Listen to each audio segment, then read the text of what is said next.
Hello everyone, an end of the year reflection on late antiquity that every once in a while, and I noticed especially during the Christmas holidays, spawns like from the cycle of, as you know, topics that partially regulates at least the more tonic dimension, and there are the specials that are the Apollonian, act of volition.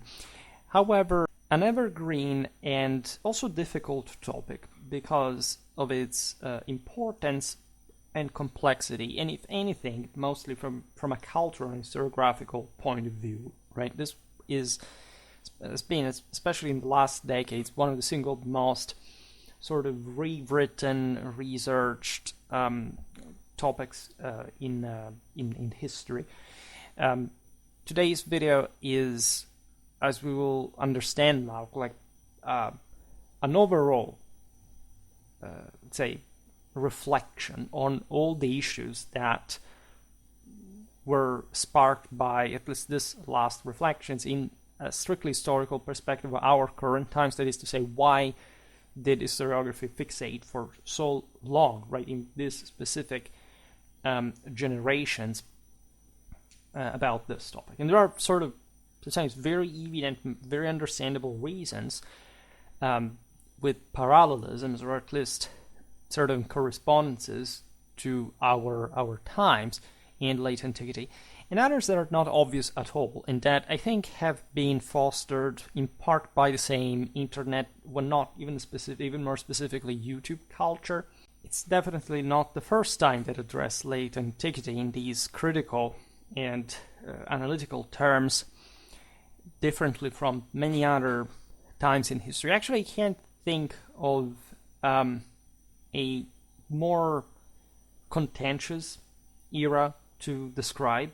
I think paradoxically, like the 19th, the 20th century, in many ways are much easier to understand, at least from my perspective, than specifically this time in history. Like other times, also closer to this, to are sort of easier to understand. I mean, early, high, late medieval times, at least to me, are easy to discuss. Also, antiquity in many ways does not present many issues. I don't think there are this enormous misunderstandings about, if anything, like the civilizational trends. Late antiquity is often represented, at least, in function of a sort of denial that we made of, if anything, the idea of decline, the idea of contraction, of decadence, of destabilization, which in fact are all specific dynamics that have been rejected by the most recent historiography on late antiquity. And when I say so, I refer mostly to historiography going from, say, the 1970s to the 2010s, not even, and that heavily informed a great part of our, also what you may have in fact learned from the same internet culture.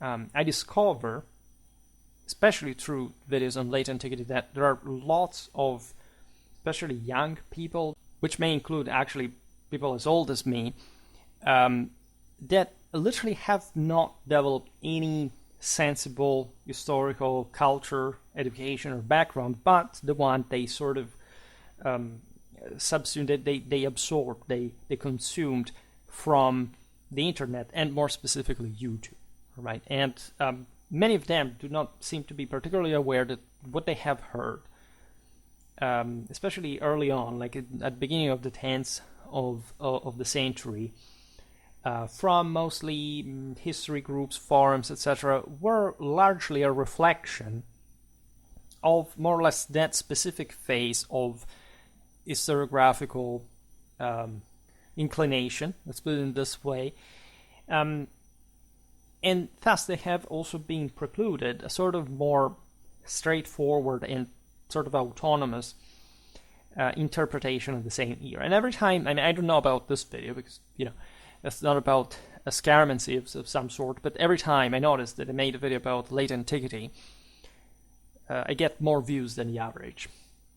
And this may actually derive exactly from this paradox, from this contrast, from this sort of unease that stems from the exposure to this topic, right? And I noticed interesting trends, a branch of which I discussed, especially in those videos in which I criticized the notion that, again, in which I denounce essentially that Byzantine culture, not just the late antique one, but this as a continuation, as a sort of spin-off, which is a typical rhetoric, even people who actually use it do not know, comes exactly from that historiographical trend of the last decades, wants to sort of take distance, I would say, from previous historiographical notions, including the one that would have allegedly existed about the Byzantines being some sort of pestilential reality that nobody liked, and that as Westerners we stamped on, like, ha ha, and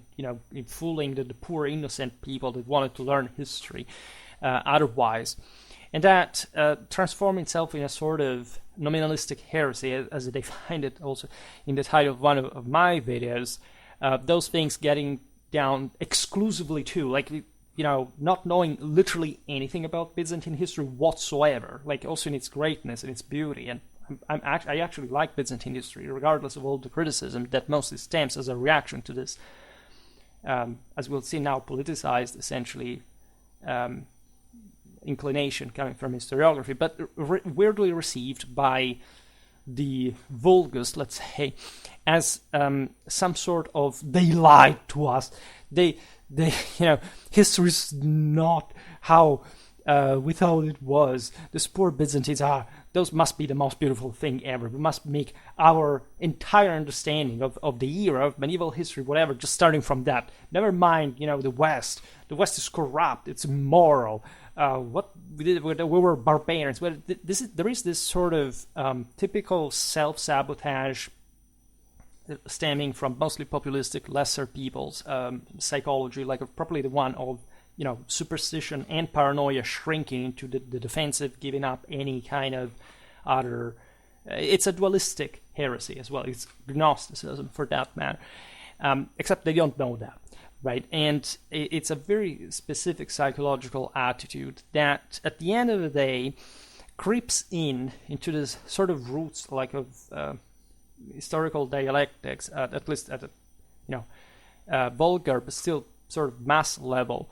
That at the end of the day has the only objective of sort of pretending that there are no standards, that basically history is easy to handle, that you do not really require any specific education or understanding or experience or authority or practice, and that essentially any kind of idea you can simply mechanically repeat, acquiring moral prestige in front of whoever will, by knowing even less than you about anything historical, through some pseudo-intellectualistic sycophancy. There are other attitudes regarding this. Most of the historiographical branch that wanted to bring late antiquity to the fore, I was still in university, my research in the hands of the of this century, and still at the time, like if you looked at the posts on the department walls, like tables, etc., like it was like 3/4. Admittedly, our department included antiquity, archaeology, history of religion, history of Christianity, medieval history was mine, modern, contemporary history, anthropology, and surely forgetting the last one, but anyway. And so you understand that, of course, it could be some sort of direction from it, but of all the directions that you could take from this, any kind of time, period, place in history, like 3/4 of all the events discussed, and this, believe me, reflects the broader state of what was more like in the West. I come from a continental context. I sometimes sort of counterpose it to the Anglo-American one, but it's also often shared, because my place being very central, also inviting people I don't know, I've met a Wickham there, for example, right? And essentially, like 3/4 of all of this revolving exclusively around late antiquity, right? Of which a half was Constantine. I mean, doesn't matter how undeniably important this all is, but when you realize that no other topic whatsoever of also disproportionately large importance compared by scale to this one is ever covered, but that everything must somehow revolve around this vision of an essentially pathetic, in the strictly philosophical sense, like moment of stagnation slash decline, but it was sort of a, again, decadent multicultural society, and that everything must be about, this essentially like all the various cultures that were in that, or this general spirit of what happened at the time, and as if, by the way, nobody had ever written about this, and having these talks just trying to, essentially wanting to rediscuss things without having an actual point to that, which doesn't mean having a specific bias coming from it and wanting only to go that direction, but simply saying, okay, what is that exactly we have to rediscuss? I mean, with this research, what is that you have actually added more to it? What have you rediscovered?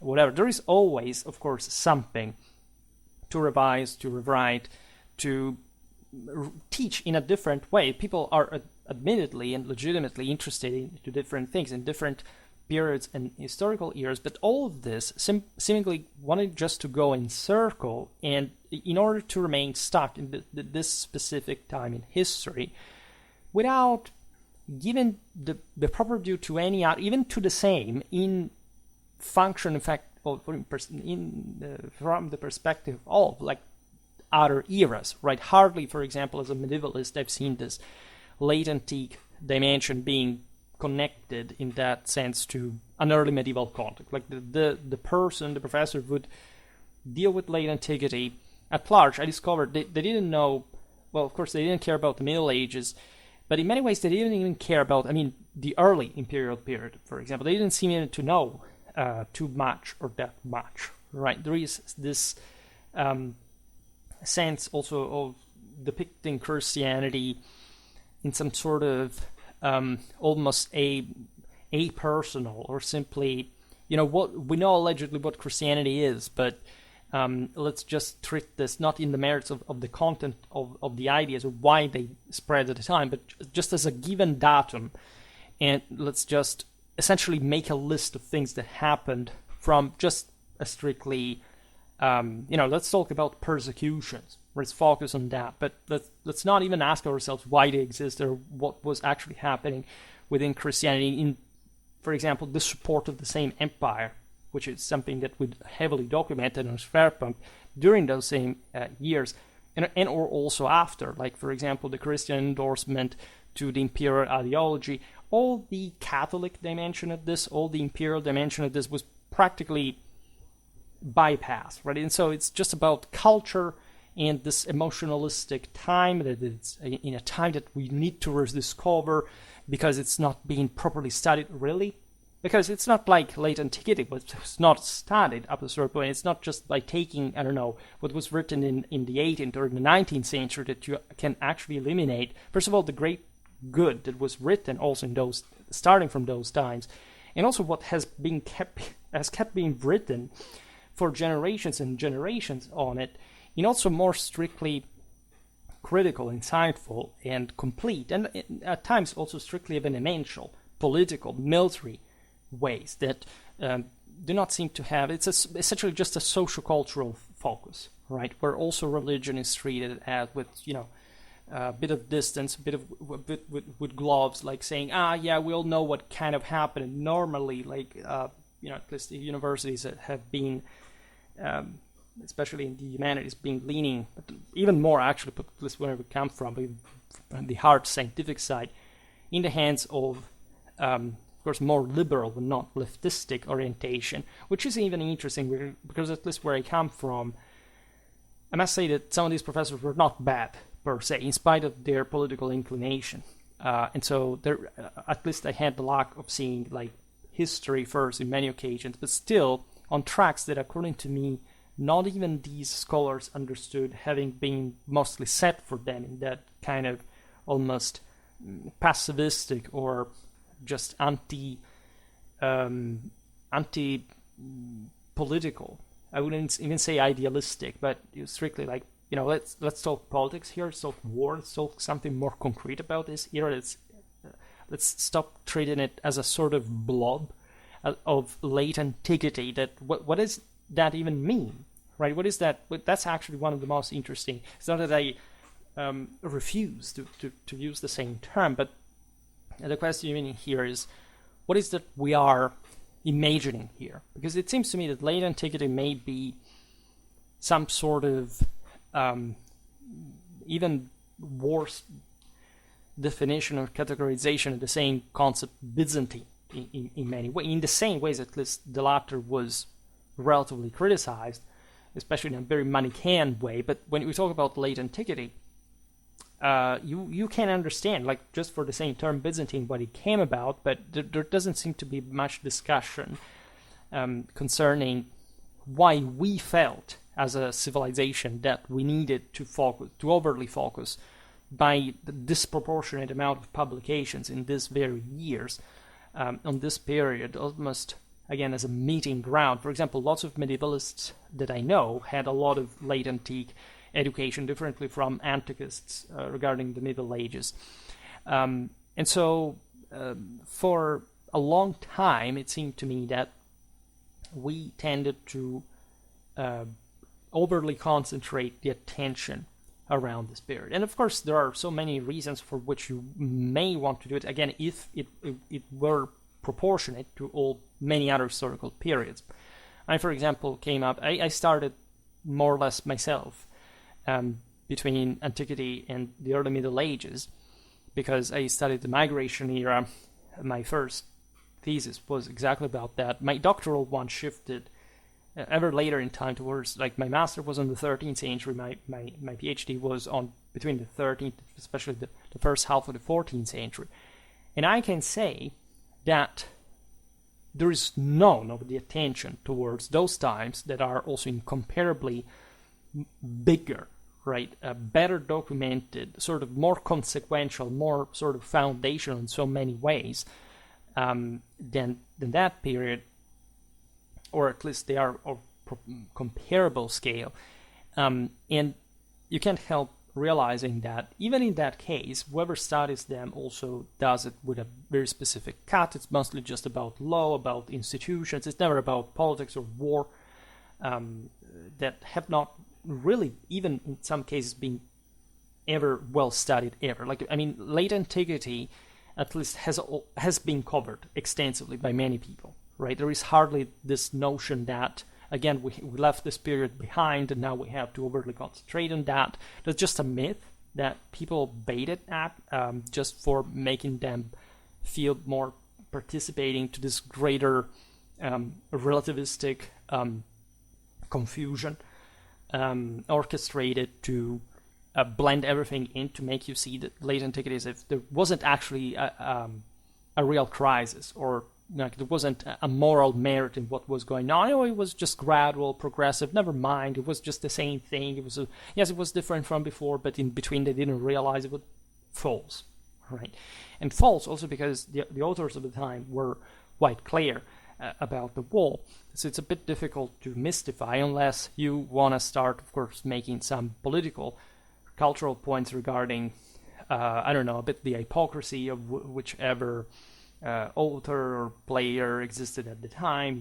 You don't want essentially to even and simply to concentrate on those topics that do not make you comfortable, right? Instead, other periods, say like the first half of the 14th century, like by large swaths, haven't properly ever been researched. I know better from a military point of view, which I think is a big deal. You can argue that this narrative that late antiquity, for example, the late Roman army, this is true also in the military environment, that it's not been well studied as the early imperial one. Where do we want to draw the line here? Because I think by this point, actually, we started to neglect heavily, say, Roman Archaic warfare, Middle Republic, Late Republic, even the early Empire, in favor of this. The late Roman army was actually, such a great thing, which I actually believe so, except I've never met a person out there that could provide me with a satisfactory answer why doing that, if not pasting and copying things like, the word, the comitatensis, and the limitani, and not providing any critical insight about the actual capacities of the late Roman military. So it's just become a cliche, a repetition that people use because they have heard people that may have some greater historical authority, and they thought that just by repeating their narratives and phraseologies and rhetoric and so on, that they would sort of got some, again, extra points in front of the inept, of the ignorant, regarding actually very serious topics, very difficult ones, meaning that in order just to know what you're talking about when you speak about the late Roman army, you should have gone a bit beyond like the secondary sources, just the disclosure in one. I mean, reading Osprey is fine, right? But or sort of any kind of disclosure cut sort of approaches the great book of the Roman army, those kind of things, right? Also the ones that want to attract you through the aesthetics, say, of the late Roman clothing or whatever. But there's been a lot of that through many magazines, because that's actually the main reason here. It's already self-explained, like why people normally buy these things or get into that. And at least as long as this was going on, it may have, I'm speaking specifically about the late Roman army, may have been even positive. It seems to me that now in the 20s, that hype, that sort of the same places where people used to discuss this have gone a bit deserted, right? Have significantly decreased. There is even less artistry on this. This has hardly to do even with the spread of AI. It's just really about a new attitude, a sort of exhaustion, a sort of general sense of alleged crisis that now we would, be going under, even though we are on top of an unprecedented level of wealth, of information availability, of actually literally all the history you could learn now you could have much more easily at hand, and seemingly people do not seem to care about anymore. There are sort of many dynamics that triggered this, like we were the kids of the 90s, we had just, Braveheart or Gladiator to see some cool medieval stuff because video games sucked up to that point.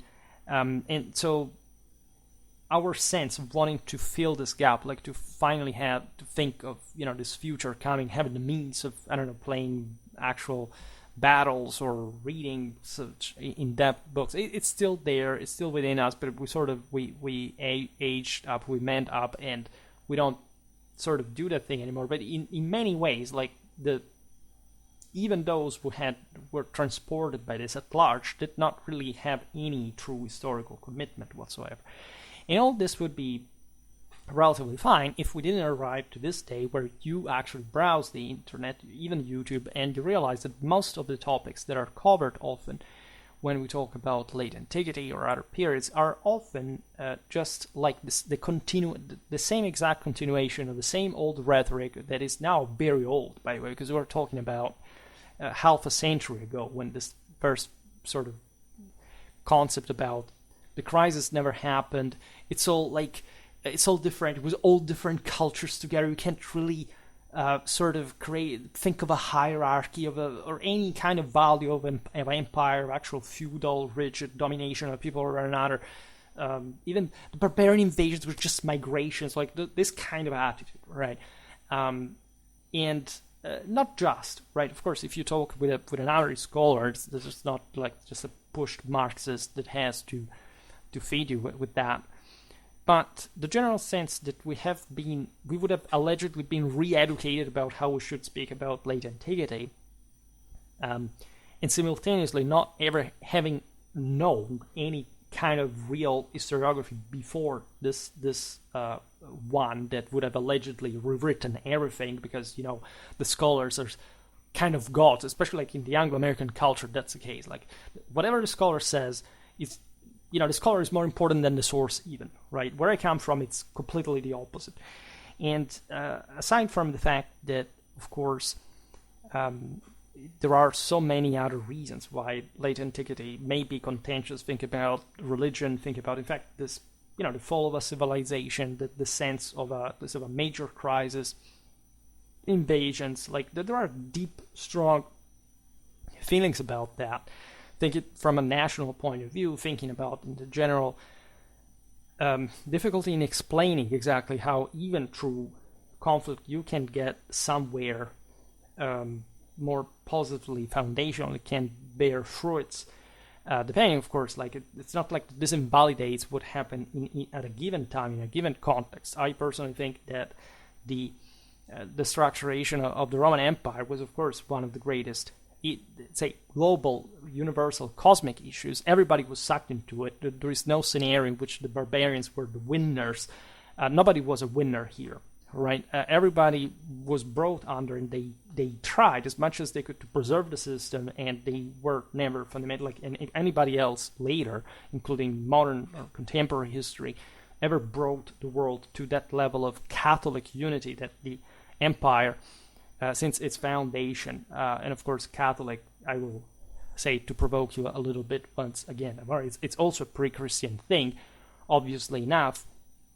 For anyone who has an ABC on the history of religion. But all this being too complicated for, again, people who sometimes contact me and do not really know even where to start for learning history, but still having tastes, having, watching stuff, looking for information, and ending up like consuming the worst one possible. Or at least one that does not literally give them anything, right? That's what my criticism, my marketing criticism towards 10, even 15 or 20 minutes long videos about major topics just to get, I consider it clickbaiting, right?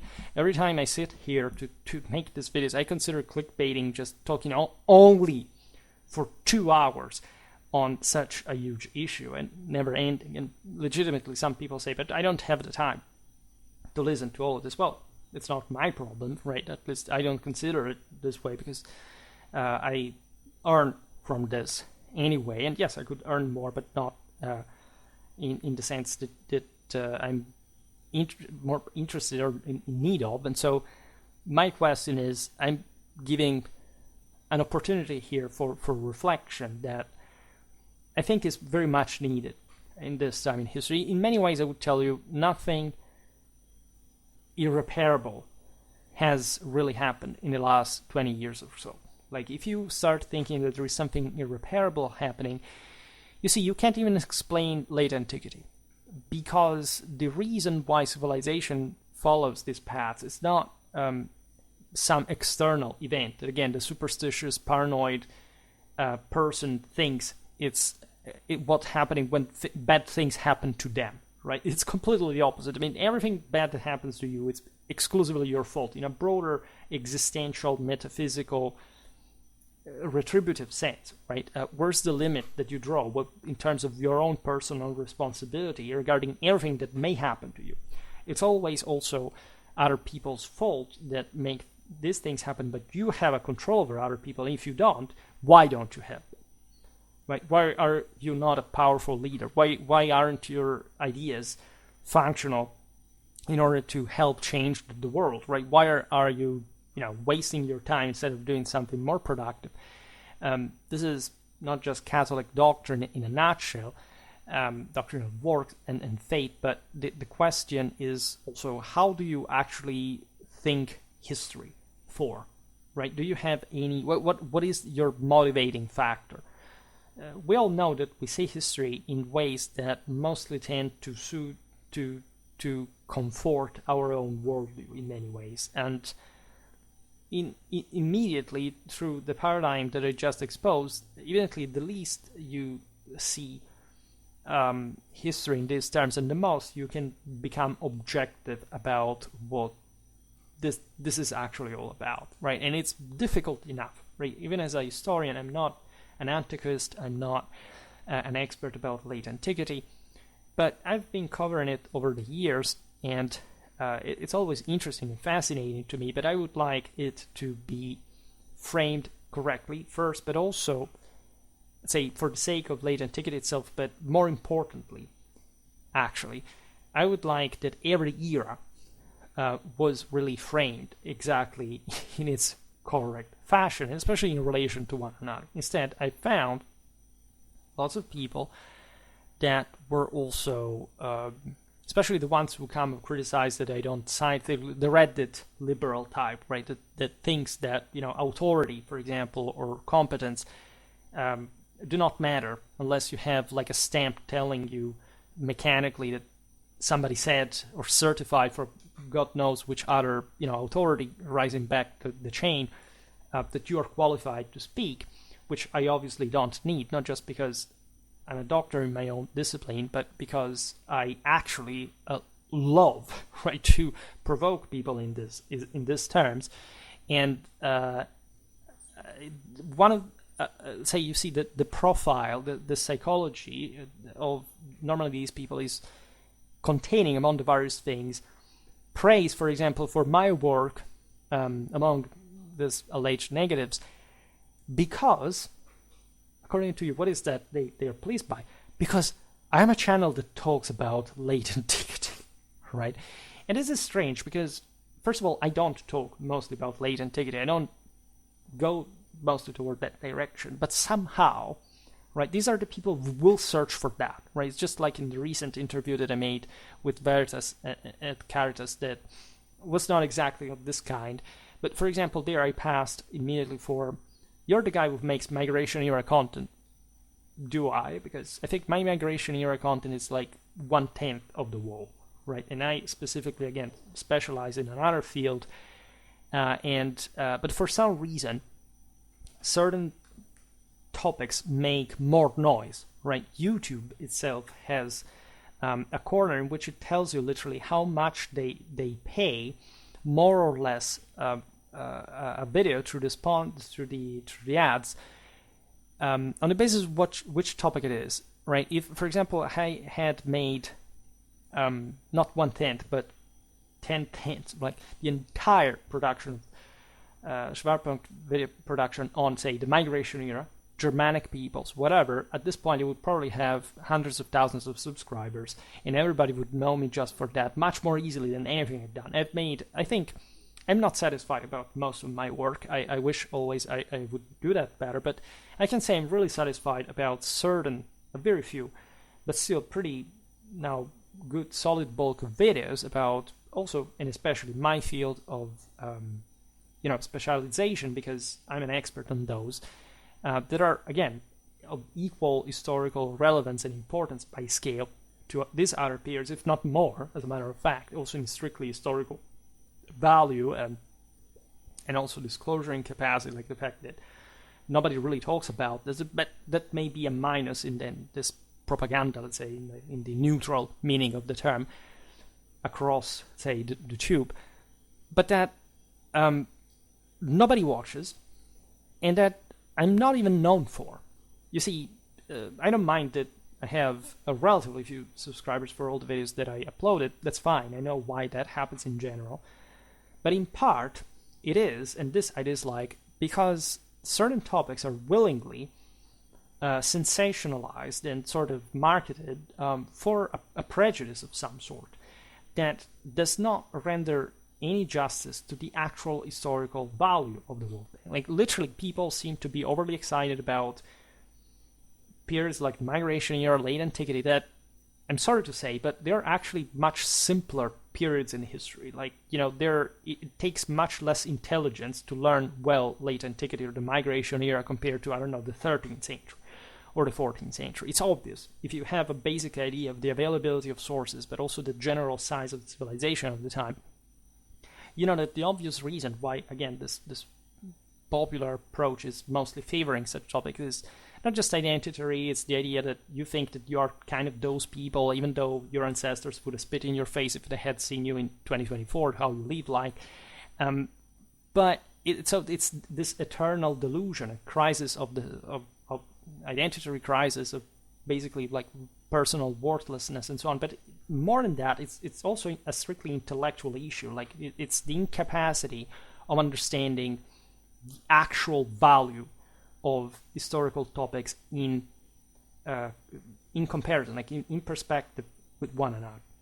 And this, of course, stems from poor education, poor familiar background. These are not simply things you can fix from a day to another, but it's like somebody dumb insisting on their own dumbness. We all do that, right? So I'm not saying, I'm such a smart ass or whatever.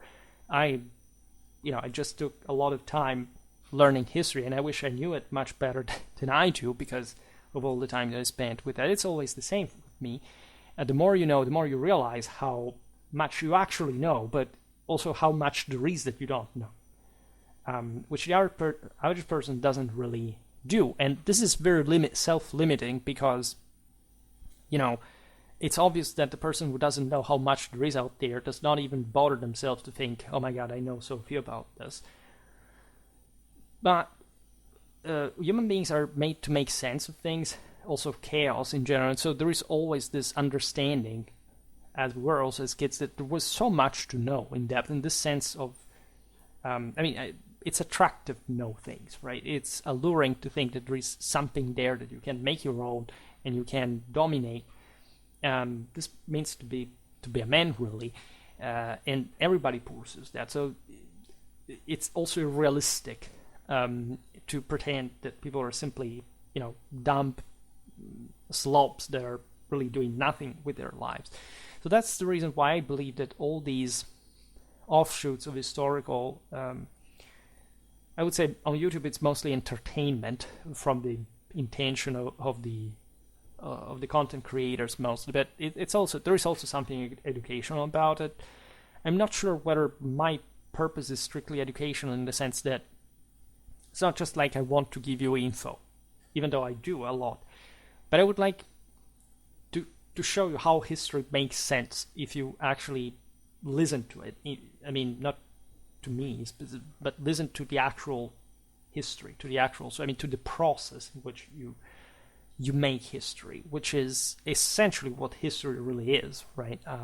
Otherwise, for you, it's just a story, and you will think that you can, again, deterministically and mechanically copy, paste everything, and so there is this true history written somewhere, and you just want to paranoidly believe that you're being fed with the right kind of sources. It's an incredibly superstitious and fundamentally mentally feeble way of existence, and it's unfortunately, again, what I see in this sort of moment of shrinking, of introversion.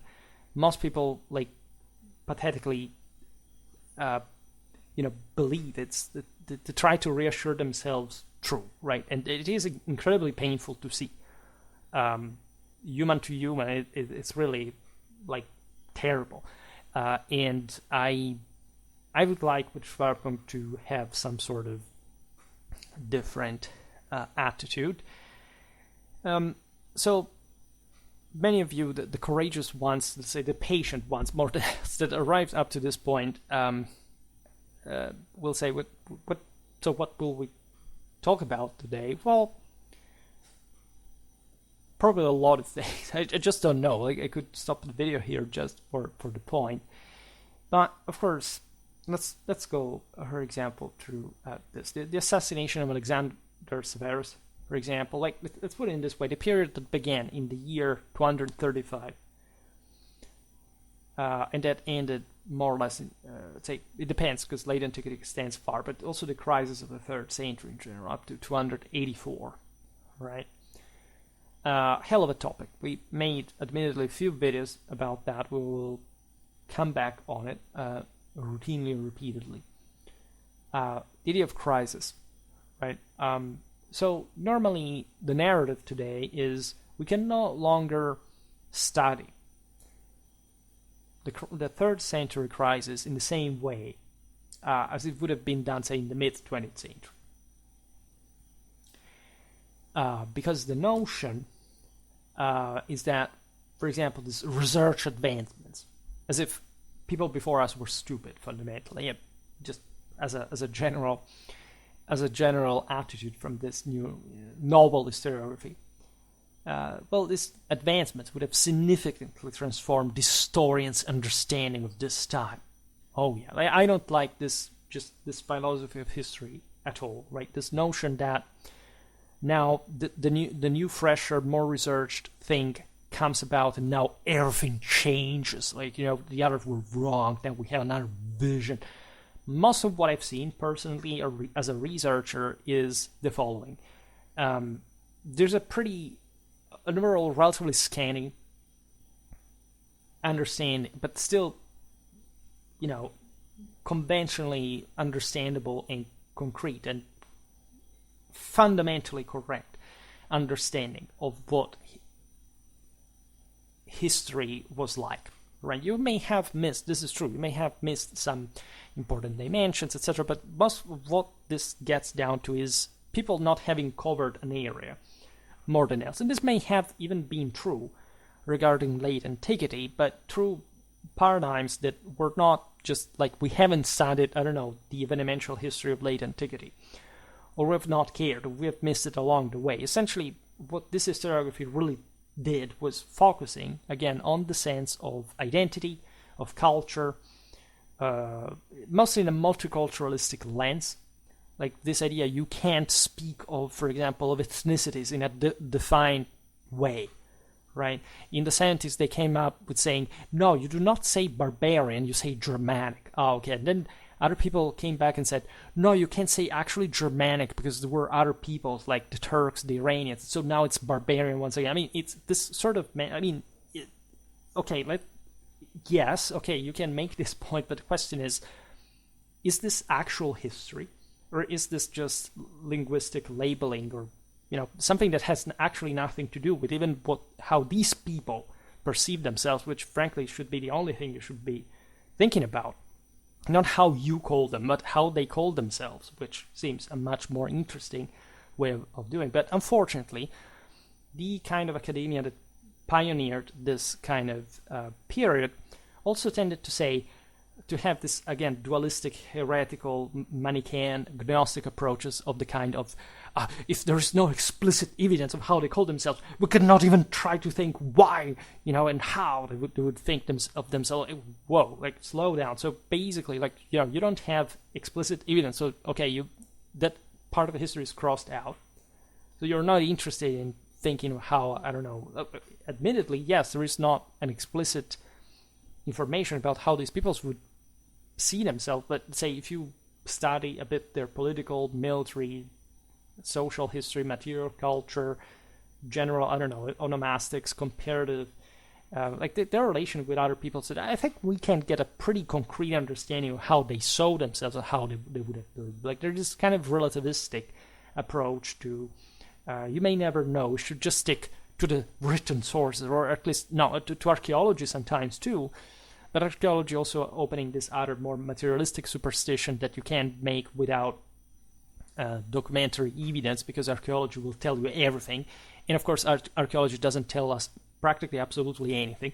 First of all, we didn't already know. It's true that sort of iconography is different from archaeological finds and whatever, but at large, it's not like archaeology will now unveil a completely different history from the one we knew from the actual historiographical tradition, because that's the most overwhelmingly solid thing on which anything can be based on, including archaeology, right? It's what we see very often in migration era series. All these peoples you see around, they didn't have labels, yes. And so if you don't have a historian and an ethnographer, whatever, that a geographer telling you what people lived where, you may have a general understanding, of course, what material culture of that people really was, which people seem to overly fixate on. Like, again, if people live 200 kilometers away or not in, say, Central Europe in the 5th century, is that really relevant to what kind of material culture they would have? We're talking about the 5th century AD. How do you think, technological divide function? You see, you have this complete, this is not history, this is a mental, I will not say what, or even there are legitimate historians that actually say, you know what, we have studied all the information about these people. We looked at the historiographical tradition, at archaeology, at the entire, I don't know, ethnological background, their language, whatever, and we, like, everything that we know about their, for example, their migration, their mythology, makes sense. It's consistent with, you know, a pretty neatly reconstructible origin path of migration, even if we don't have the, in fact, explicit confirmation that this was the case, which it is going to remain like that, by the way, as unfortunately is the case for times like this. And the reaction could be, oh no, even if it was the case, we can't, because if we let certain right-wing groups know that those peoples came from this place, they will exalt themselves to think they are the same people. Well, that's kind of your problem in general, meaning that, yes, that's actually a problem. We should teach these people that, again, their ancestors, for example, would have been not particularly happy to actually learn how their offspring would have handled themselves nowadays. And the problem is that they don't understand that, but the problem seems to derive from the fact that you turned school into a joke in which you try to, you know, to lead any emotional kid to pretend that their emotions are good and should be unrestrained and unchecked. I mean, this is all part of this broader collapse, right? It's just how you wanted to represent also the Roman Empire in general as this more traceably, like, all paradoxically, like, this is where the Manichaean thing comes into play. Like, it's all a huge uniform blob in which everybody was sort of weirdly, you know, equal or subject. And this is unfortunately also a narrative that people that hate themselves as much as the Roman Empire, that have this weird reinterpretation of history without any historical European traditional basis, will start to think the Roman Empire to have actually been, especially when on top of this there should have been all this kind of weird apolid sort of feeling, but the same historiography turned into, but it was also all multi-ethnic. There were no ethnic differences. It was okay for everybody to be everywhere, to speak whatever they wanted, as if, you know, social norms, conventions, normal evolutionary biology, sociology, like the entire political order and religious beliefs of the time were not actually as rigidly, as brutally hierarchical, imperial, Catholic, warlike in nature, right? Which is what this entire branch of historiography decided to skip together, because we know this is exactly also the period in which either in continental Europe we did not study military history properly, or the Anglo-Americans instead were turning to this weird self-sabotage and spreading, you know, military history in a culturalistic sense, which is exactly the anti-Clausewitsian one that is stressing how moral forces are the center of everything. And of course, if you don't study military history for real, you will never understand that. So this is the mess where we come from when we talk about late antiquity in general, right? Because even though today, I think especially in the last decade, we have began to concentrate more seriously on, if anything, the concreteness of this world at levels that may be still all scattered, right, hyper-fragmented, hyper-specialized, but at the end of the day, we realize that the ultimate motivations of these peoples were extremely different from this sort of weird multiculturalistic puzzle that we've been previously presented with, right? That's why late antiquity had to be normalized by also generally speaking the left, because how do you explain that an allegedly multicultural system would be collapsing, right? What is weird about this is that it's not wrong to stress that late antiquity in many ways survived, for example, but that will crush in also under a much stronger rock, especially in the Anglo-American world. That is to say, the notion that the early Middle Ages were such a bright period. They invented the term the Dark Ages to begin with, exactly because Britain, of course, was much less documented also in other places. And while it is true that Southern Europe, and this is what we are discovering, was basically going not really unscathed, but fundamentally as overwhelmingly developed throughout all late antiquity and the early Middle Ages, and still maintaining the upper hand essentially until the early modern age to all the rest of the continent, including the East, by the way, which is something that I discussed in other videos that is even more contentious. Most of this sort of normalization of the crisis approach, because the crisis did happen, and this is exactly where it's cool to see that there was an actual continuity with the past, and this continuity was not multicultural. It was essentially based on individual national identities that were in fact radically strong, and in fact cancel a bit this sense of also of abstract Romanity, for example, for the Byzantines. I mean, by the Gothic War, the Roman Italic aristocracy was something overwhelmingly different from, say, the Greco-Byzantine one, right? And actually there was much more familiarity with the Germans in that regard, and also as a general political and cultural direction in the West, as it was also evidenced by the overbearing success of Latin Germanic culture in the Middle Ages. Also the notion that the early empire again began to face issues with this late antiquity was removed. Like the early empire was abandoned in that regard, where this was presented as this almost late antique thing, like perpetually stagnating, or at least, at the peak of its power, but still in this sense of this empire had appeared for no reason. There was no other, motivation. Like there was no sense of the Romans, for example, considering themselves God's chosen people that had the divine mandate to conquer the entire world as an elected race.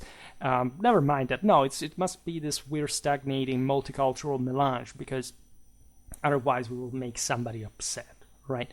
Also, the demographic distribution, the ethnogenetic backgrounds throughout the Roman Empire were largely unchanged. Like the notion that Rome were this incredible melting pot of so different, there is actually no evidence of that. Like everybody knows that the overwhelming majority of the population lived in the countryside, first of all, also during Roman times, in that, in general, also, of course, the elites were sort of cosmopolite to a degree. Like this is only to a degree, and their overwhelming majority was well rooted in their own relative national, provincial contexts.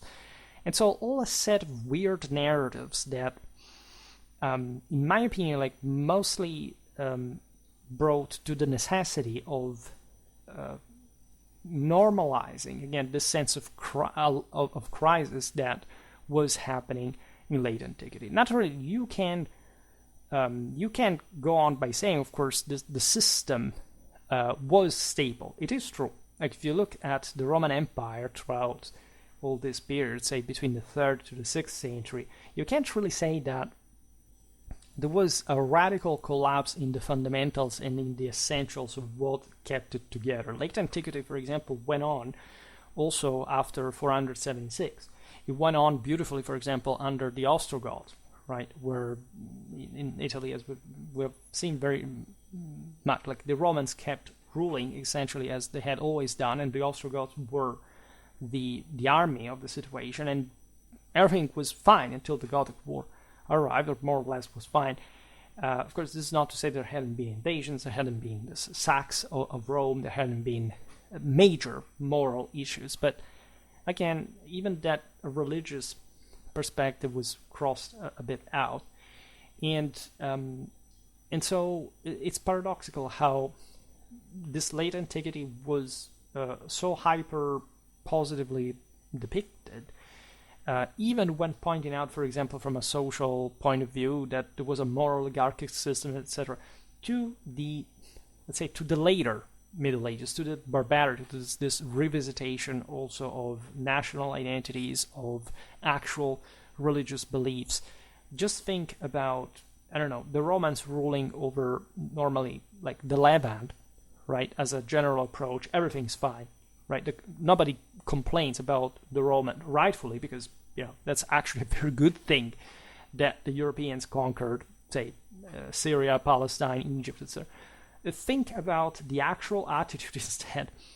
During the Crusades, everybody blaming the Crusades for some reason, which also were actually, a very good thing, equally, and of course with a more short-term success, to say the least, and for different reasons, different historical times. It's literally the same thing. This goes even beyond anti-Christianity, because many actual leftist scholars that study sort of late antiquity with that hope of normalizing it actually see Christianity in the more effeminate, almost communistic sense. It's all like a hippie vision of the right, which also brings right-wingers today to think that Christianity was actually that. They don't understand anything, of course, but not just because they're illiterate. I'm a beyond far right-wing person, for that matter, and so I can't say that. And while instead, a major Christian civilization expressing Western superiority from any, and health and power, and also Roman continuity for that matter, never mentioned that about the papacy, the Holy Roman Empire, reconquering Jerusalem, exactly to fulfill the Indo-European evangelion of the northern conqueror, storming the citadel, just exactly how the Romans from their Liburni had done under Octavian after Actium. That's impossible. That's a different thing. It's obscurity. It's another story. Late antiquity is vital. Is light. It's a bit weird. It's a bit decadent. It's a bit weird kind of patterns. A bit of unrest. But never mind. Yeah, there were the barbarians at gates, but it was still cool, right? Because it was a multicultural thing, right?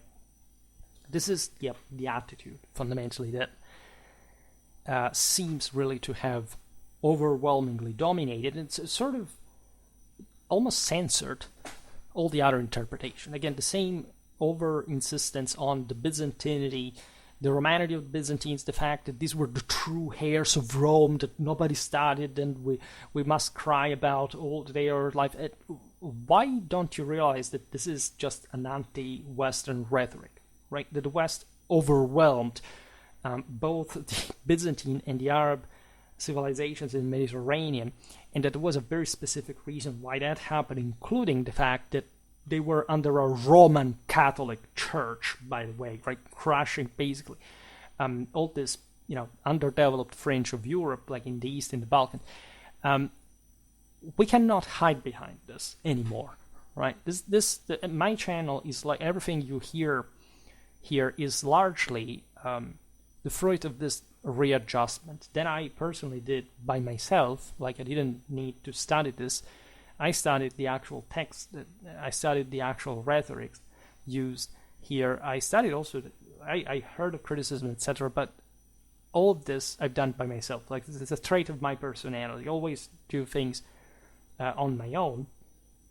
And before someone whines about the Byzantines, I love Byzantine history. Made so many videos about that. I'm not saying all the time that it was a hopelessly decadent because that's not how civilizations work. And actually, I think that it was great, especially also in late antiquity and beyond. But I'm also, I think, a bit aware of what was happening in the West in the rest of the centuries. And again, if there had been an equal attention in the last decades to those times and those places in the same ways late antiquity received, perhaps we would live in a bit of a better place in the world. So let's skip the scanning of late antiquity per se. We more or less know which period we're discussing, right? But at least indirectly, it's important to address one thing, that the concept of late antiquity was further, it's like the Byzantine one. It wasn't reinvented in the last decades, right? This already existed, right? It largely corresponded to the three distinct phases identified by historiographical tradition. So rather than seeking innovation in chronological divisions, the focus of this recent historiography oriented itself on the unique characteristics of each stage. Essentially, they as I just said, they began to take the era as a thing on its own. They disconnected it from the rest, and they sort of embellished it, or at least they began to make cheap relativism about the major issues that were occurring, beginning to blame very old scholars, I mean, from literally hundreds of years ago, because they had dared say that, I don't know, like, yeah, at some point the empire was heavily damaged by this, it was a tragedy, like, it was an issue. No, this never really happened, right? Or at least they grossly mischaracterized also these scholars' intuitions, as if these were evil people who wanted just to, depict, of course, the end of the Roman Empire like the apocalypse, and would have extremized and exaggerated every single dynamic in that way. This is not the case. I personally have this impression. This is also for the Middle Ages. They tried to do something similar about the Middle Ages, but the Middle Ages is too much of a bite to swallow, let's say, because it's really a lot of stuff, and it's really also connected to very different perceptions. Let's put it in this. It's not a term I like very much, but suggestions. This is better, at least to vary. But the sense of the Middle Ages would to be reduced to a structuralistic pulp, whereby the actual motivations of the imperial mission, of royal sacredness, of the sacred chivalry would have not existed. It's all about the peasant, man. It's all about the peasants' revolt. Let's overly emphasize, for no reason whatsoever, things like the Hussites or the late say the peasant revolt. Let's not even say that they all ended miserably, destroying themselves, and that the ancient regime started in the modern age.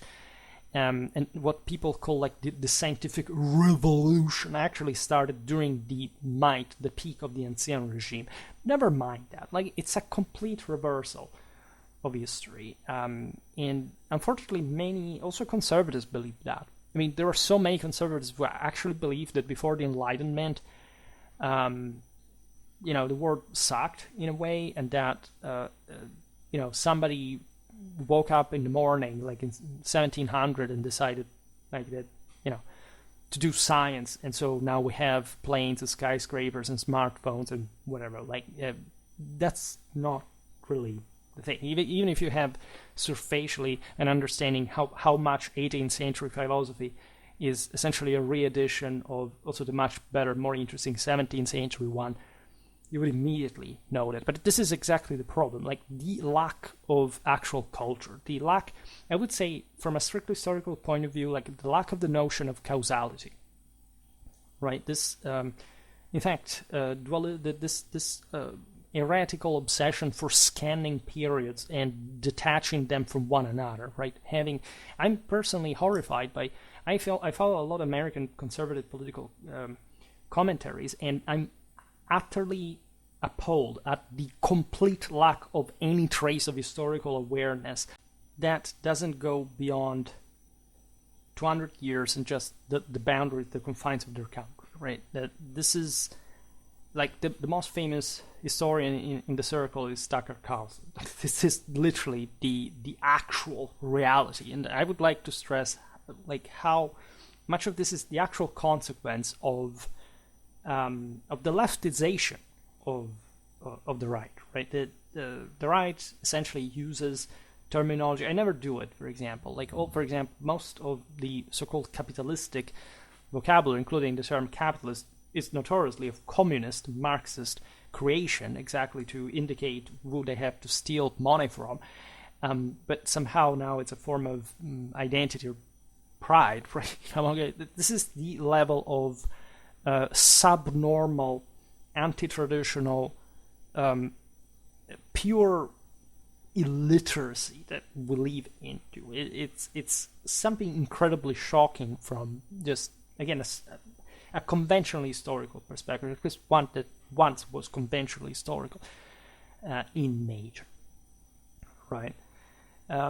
So there have been, and naturally I've been addressing here the question as if it was that simple, and I've been caricaturing myself like this kind of historiographical debate. I mean, there are good scholars that, for example, did not focus as much as I do on military or religious history, and that's fine, right? If you really want to read about late antiquity, there are good names out there that I also drew a lot of interesting information from, except, I just could frame it into some picture. If you simply read those books, I don't know how it is without background and just, being focused on some aspects and not so much others, right?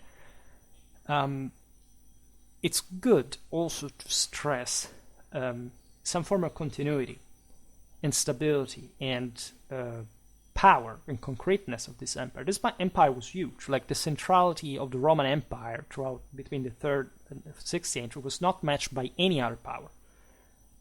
Right? Nobody, nor in Europe, nor in Asia, talking Western Eurasia, let's put it in this way, could simply say, okay, we are a new center of the world, not the Romans. Right? This never happened. It never happened even when the western half of the empire evaporated. It did not happen even when the Persians threatened to capture Constantinople. It never happened. Like, Rome, the Mediterranean civilization, like the European Mediterranean civilization, was overwhelmingly the only exclusive and absolutely recognized center of power, of sacredness, of leadership that the world revolved around. Right? This is notorious if you have any fundamentals about the migration era. So in this way, I would say, yes, there were some interesting I, for example, I never read this even in the most pushed sort of late antiquistic revival, right, that we were characterizing before. But I came to appreciate it as a concept when I realized what these people themselves believed in, and also what the foreigners were forced to accept in their specific conditions. We will talk, if anything, about the barbarian invasions at the end.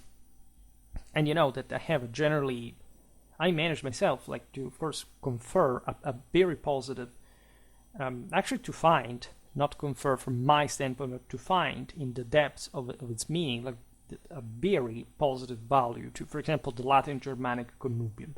But this doesn't mean that the preconditions in which this happened were disastrous as a whole. And that this disaster actually was not unique to the empire. It was true pretty much all across Eurasia. I mean, pretty much the same identical dynamics by scale were occurring in China, in India. So this is not I would like to stress that, in my opinion, the West had an extra gear already at the time on the rest of Eurasia, but that's also not what I'm going to discuss today in a transcontinental way. So this later historiography saw the 3rd century crisis, which was also a anathema term, sometimes they would call them the years spanning from 235 to 284. What happened in between? Nothing. But don't worry, let's move on. I heard the 3rd century crisis. No, they were the years spanning from 235 to 204. That are now, some of these scholars said, considered the concluding phase of the High Empire. Right? You see how it sounds. Never mind what actually happened to it. It's a completely different phraseology. And again, it's not like these scholars are all ideological. Say they're indoctrinated into some sort of, plot twist, fabrication for distracting you from. But there is a genuine effort to smoothen the issues that were occurring at the time. I mean, I'm the first person who says, yes, there were these periods of crisis at the end of the day did highlight that, of course, there was no alternative to the empire for a long time, and still the idea of empire lived on, I know better, through the Ghibelline Middle Ages and beyond. But what's the point of trying to smoothen the crisis? What's the point of smoothing civil war or foreign invasions. Like, what? I mean, isn't it better, like, to tell that the Roman Empire went through this and sort of managed to reinforce itself later, and not to fall to reconsolidate on different premises? Like, this is better. Like, you don't need to cross out the crisis, even if you want to make the later point, right? That is still debatable because, as I explained also in my videos about the late Roman army, yes, you can have literally, like, as the Constantinian army really was, like the most effective in Roman history from a tactical point of view for defensive and offensive potential, but was overall the Roman military more effective, say in a broader strategic sense, like, and also just looking at the political motivation, moral power behind that in late antiquity? Well, that's not exactly the case. And I understand that sometimes there's a bit of strategic culture needed, like how did 125,000 legionnaires with an equal complement of auxiliaries literally control without any problem from Scotland to the Persian Gulf for centuries. Like, there was something to it. Admittedly, yes, there were worse enemies, tougher enemies later, but what did this toughness consist in? Why? Where did that come from? Right? Weren't there the same people that lived across the frontiers, right? And also under Rome, largely already. What did change? Right? It's obviously a political issue.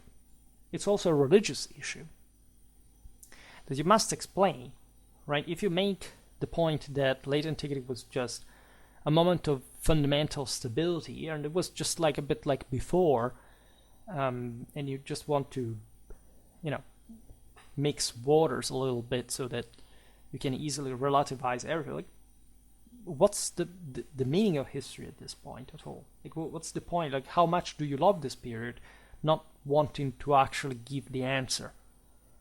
That's also an empiricistic, rationalistic, academic direction and bias.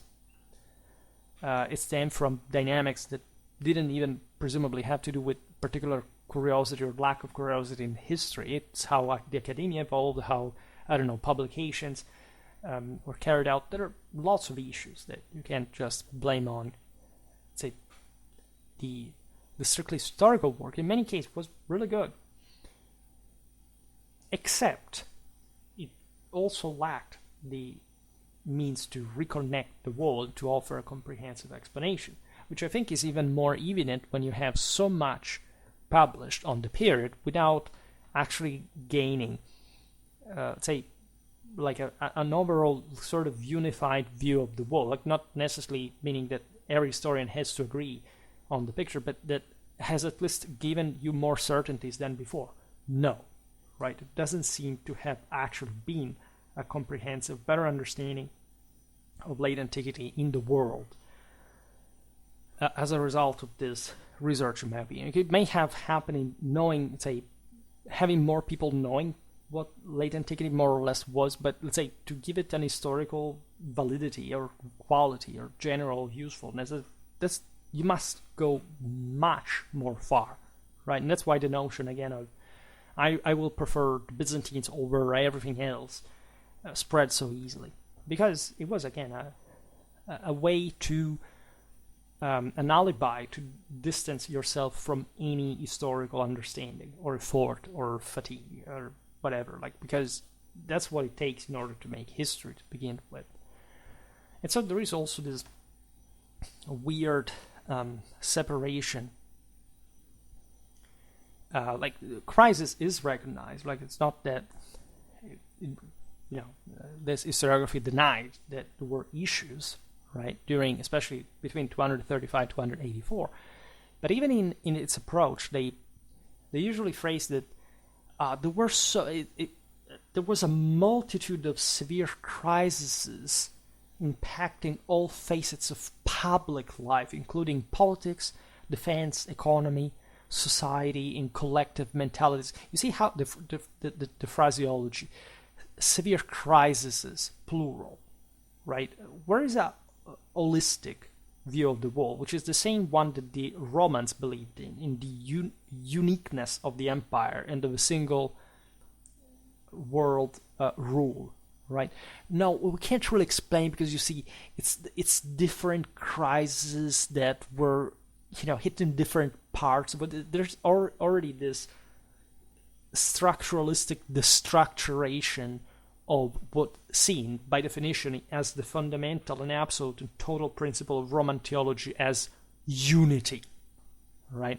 That you immediately frame the entire picture in a completely opposite way, which these people would actually see it. So even the collective mentality, because guess what? We know that there are crises, right? We know how this happens. We know that it's all interconnected. But why do you have to simply separate them, right? Why do you have to simply also stress overall? For example, the thing I never understand: politics, fine; defense, well, talk military, maybe.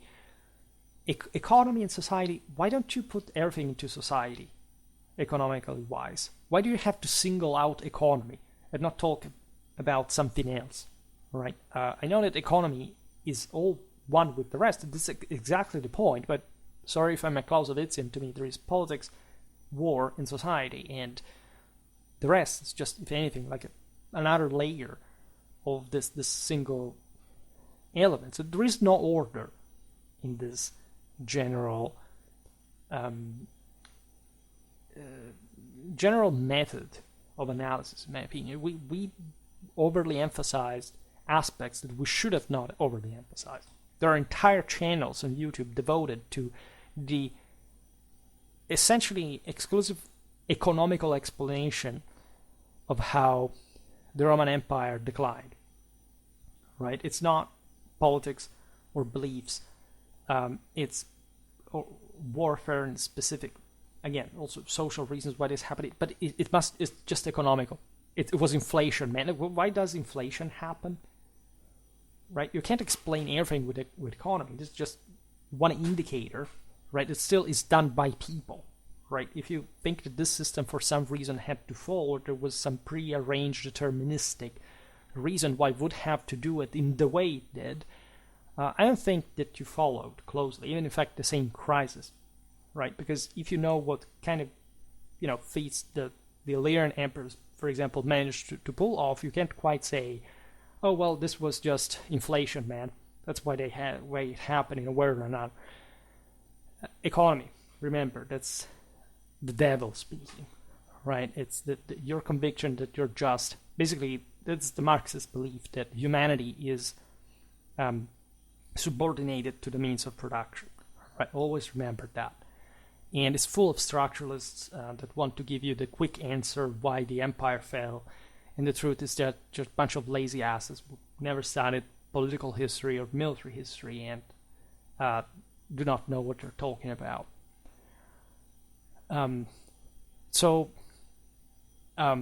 Even more, like the scholars would go as far as saying that the current analysis pay greater attention to the varying intensity of these crises, which were not uniformly severe across different regions and time periods.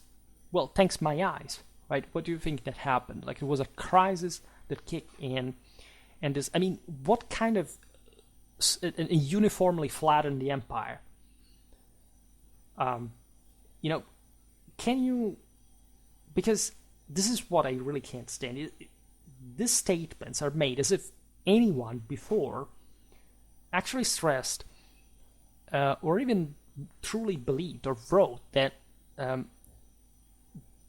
was a unilateral crisis that just brought the empire down, and it cannot be, there's no also space for individual research on individual fields in which this crisis would have manifested, right? Everybody knew that, after the 3rd century crisis, the late Roman Empire went back on its feet to a degree, and that, however, that didn't last too long anyway, and things sort of contracted further, and so you can't even unsee that, right? And so, of course, there were some scholars who came up with moralistic visions of how the empire had fallen, that wanted to unify in the sense that it was a moral, spiritual, religious issue that brought people to feel spent, right? Civilizations do have arguably some cycles, or at least everything physically must sort of fall at some point. So you can find all the various philosophies to explain, of course, that there was an overarching reason why, say, the empire would fall. It is actually something that the same Roman theology believed in, right? The same Romans in the days of glory said that this is what would have happened to the empire, right, way before the 3rd century crisis, right? So it was known by everybody, because powers rose and fall in general in many ways, and different in kind, but and of course, especially in the Roman belief, like particularly characteristic of the constitution of the individual beings, right? The Romans cared very much about death, how people died, because that revealed some specific moral quality of this person. And of course, such grandiosity also in the decline of the empire corresponded to the spirit of Roman greatness, the same one that the Romans recognized about themselves, and that they saw themselves in the decline of their power, right? Because the highest power you have in Catholic doctrine, Romans knew very well that you had to be as virtuous, and that if you were not able to handle it, the crushing would have been much greater. And if you deny this, if you want to hide this, you're basically mischaracterizing Romanity. You're essentially flattening it, and you're flattening the capacity of mankind to learn from Romanity, right? Something that lived on beyond the same empire, in which you do not really need to hide any sort of human weakness of, because Romanity is eternal, is metaphysical. It's something that lives on anyway, and nobody has ever managed to surpass, in ways that we have explained very well in our series about the urbs, and that will also be updated soon again in this year, especially of Jubilee. So this sort of lack of again holistic approach, and mostly the notion that there wasn't anything overall going particularly wrong compared to before, as if the empire had always existed in that earthly dimension and would simply continue in the same way. And so not minimizing the entity of the crises, but wanting to separate them from one another, isolate them, and so consider them as anomalies rather than some systemic issue, would definitely damage the historiographical interpretation. There are also sometimes misjudgments, I believe, or at least things that we tend to see too much in terms of strictly material sense. For example, some scholars believe that Africa and the Iberian Peninsula were less affected than Gaul during the 3rd century crisis. This is, well, yes, during the 3rd century crisis, this is true, right? But still, like, Gaul would maintain, for example, more solid fundamentals than these provinces on the longer run, right? May seem strange, but there was a much greater functionality eventually in terms of a Gallic dominion than as would happen later, even in this these are all very Romanized provinces of the empire, right? But everything is debatable. One must understand, again, also the various provincial, say, sub-regional realities, and especially when you look at the Illyrian emperors, you cannot avoid to credit them with well-documented responses to these challenges during the 3rd century crisis. The empire was still, robust enough to be brought back together with significant functionality. And this is also why, yes, the empire could technically remain separated in those times, but it's a bit, unlikely that any provincial, say, their connection could have simply been lost, that one region could have not found the strength to simply re-establish major chunks of the entirety of the empire. This is exactly what happened in the end. You must understand the context there too. So yes, in this sense, you can resize the crisis, but not its entirety. Not the fact that this thing happened just 1 century after some of the moments of greatest power of the empire. Everything seems so great. Like, this is just some generations after. You must understand and explain why that was the case. Together, in fact, and this comprehensive explanation is ever more distance. Like, it's not just by saying, well, but it wasn't really a crisis because, look, the empire bounced back together. What's the point of this? Like, even just seriously, like, what are you trying to hide here? Because there was no historian before simply saying that this, the empire was now to crumble just for a specific scene. It must fall in the 3rd century, and it's something that happened there was so terrible that even if the empire was brought back together, it sort of spoiled it completely. Or nobody really ever said something like that. So again, past historians were imbeciles. They were actually illustrating a pretty severe issue of an empire. It was also relatively young in its strictly Roman fundamentals, right? That was had been amazing in this springing out. Whereas we tend, because of this late antique stagnation bias, the sense of an empire had always been that. It had always stabilized like that. It would always sort of manage to preserve itself without any particular thought, right? With these crises, there were not crises, or that you can split into different things, because there was no underlying fundamental issue, as if power was simply held without any problem by anyone who has it also for no specific reason. So starting in 284, we have this period known properly as late antiquity. It depends. Some people start with the 3rd century crisis. This is not so important, right? But we have, if anything, covered this often in the videos about Diocletian, about Constantine. Surely we'll come back on that a lot because it's also such an evergreen. And the later empire, like, it's also a common terminology, and some have wanted to see in this some pejorative, so the sense of a negative connotation, suggesting a broad decline or decay. This may just be a scanning. Like, if you talk about the late Middle Ages, you're not talking about a decline or decay, right? Like, unlike Antiquity, late Middle Ages evolved into the Renaissance, which was still a medieval thing. And even though there had been a 14th century crisis, nobody really looked at Middle Ages and say, oh my god, this was such a decline or decay. Like, it's just a completely different approach. Because why? Because we hinged this to the Renaissance, that also was overly inflated in terms of actual early modern achievements, especially in an anti-Catholic, anti-Mediterranean fashion, right? Here it's sort of the opposite.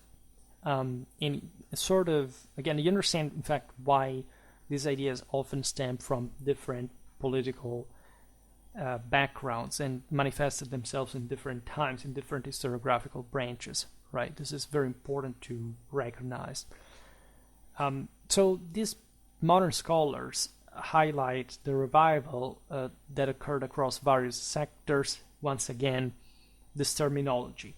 Various sectors. What does that mean? Like, if a state goes better in general, like, of course you can have some things that go better or worse, but as a whole, like, you express the judgment, right? So the idea that there was a restructuration of order, for example, this is being clarified, right? So the point, though, is that the system that was established as a consequence was much more oligarchic, much more unequal, and it sort of didn't last too long, right? 284, 378, right? And then you have the splitting of the two halves of the empire. You have troubles in the west, troubles actually also in the east, and different directions that Latinity and the Hellenic world took from one another, and without ever really reconnecting, even after Justinian's reconquest, and also for other reasons, because of the arrival of the Germanic peoples, that established Romano-Germanic kingdoms in the west, largely continuing Roman power in that way. But the problem here is, in fact, from this kind of modern scholars to suggest, in fact, that the important is that the empire had to stay together, simply put, right?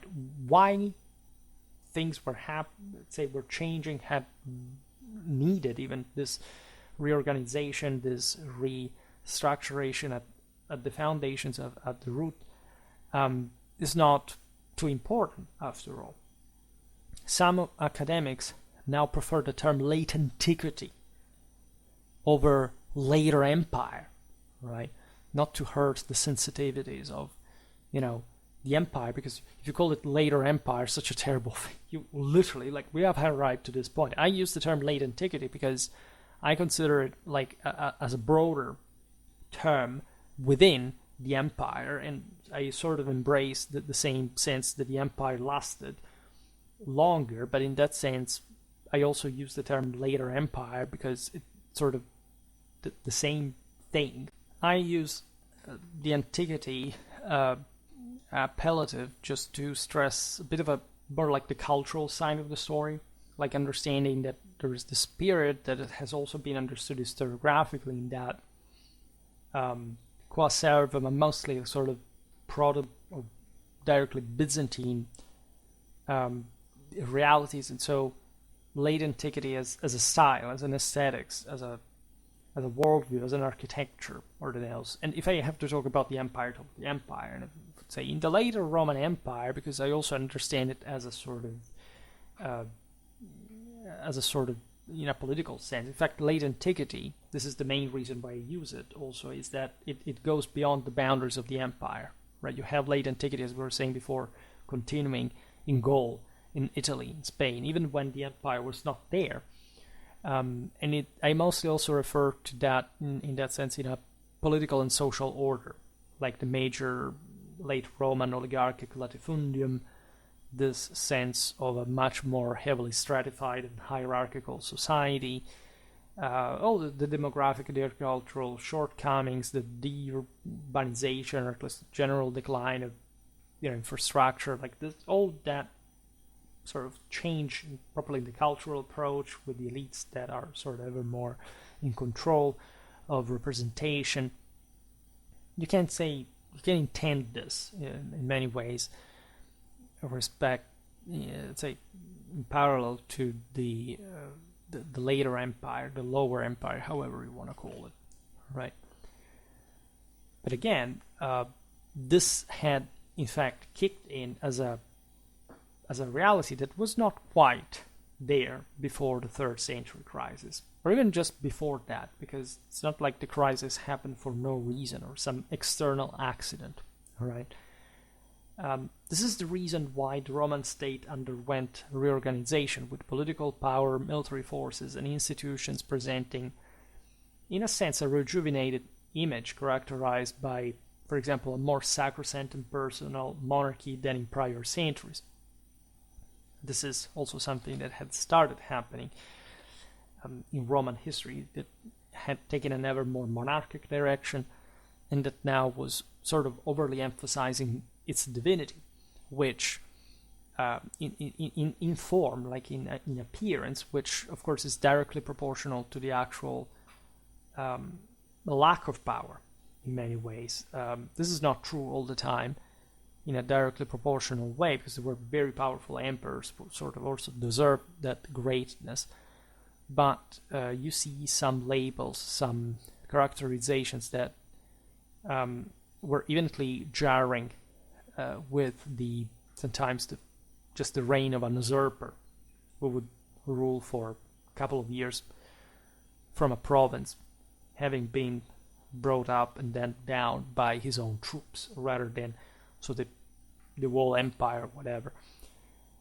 So you can't fail to see this exactly in the nature of power of empire that the Romans had thought of themselves up to that point and would keep thinking of themselves. Surely, like here, today I would like to leave a bit the ecclesiastical question out, because at least I think I made so many videos on the topic, but you know what is going on. Like Christianity in general was there because in the wake of the Catholic tradition that the same empire had represented, mostly as a consequence of a change in cultural tempers, not really a cause, right? Some sort of pestilence that brought the empire down. If anything, that was the contrary. Like Christianity sort of like adapted to the new historical condition, actually also extending the period of late antiquity. This is, if anything, one of the say aspects of the later, but it's not a new idea, in fact, but it was at least stressed in part by this new scholarship that observes how at least Christianity was not really conflicting with the perpetuation of the empire. On the contrary, was incredibly supported. And what, again, I think mostly the scholarship hasn't particularly emphasized is how much supportive Christianity had actually been towards the empire since the beginning, and how much it would keep being also in a strictly military and imperial sense throughout all the period and later. So the question of the Christianization of the empire is much more complex than this, but there is a unitary pattern, and it is one, in fact, integration of the church in this power system that proved, if anything, a moral high ground acquired by Christianity in a world that had failed this evangelical promise of world domination and stability, and that now Christianity was actually helping to back up. This is, for example, an interpretation that is notorious, at least today in historiography, but that many people still do not, they literally have never heard of. But this comes from also like a general Christian history of the Roman Empire, Roman history of Christianity, if you want, as well. It's not a novelty at all. If anything, what I'm worried by is this overemphasis on the economic issue. Oh my god, like look at how many economic sectors regained momentum under Constantine.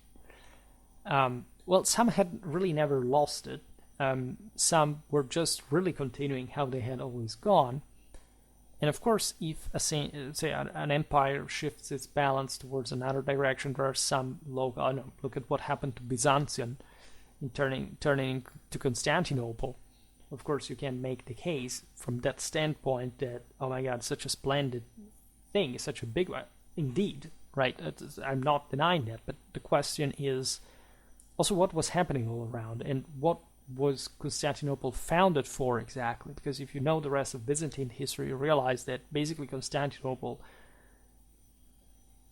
sucked into itself literally the entire empire, so much that there weren't technically cities around other than Thessaloniki, as the sort of urban substratum had been perishing anyway, even when Constantinople resisted as a bulwark, as a stronghold, but essentially sclerotizing a bit the entire system in the Byzantine fashion that we have so many times analyzed, right?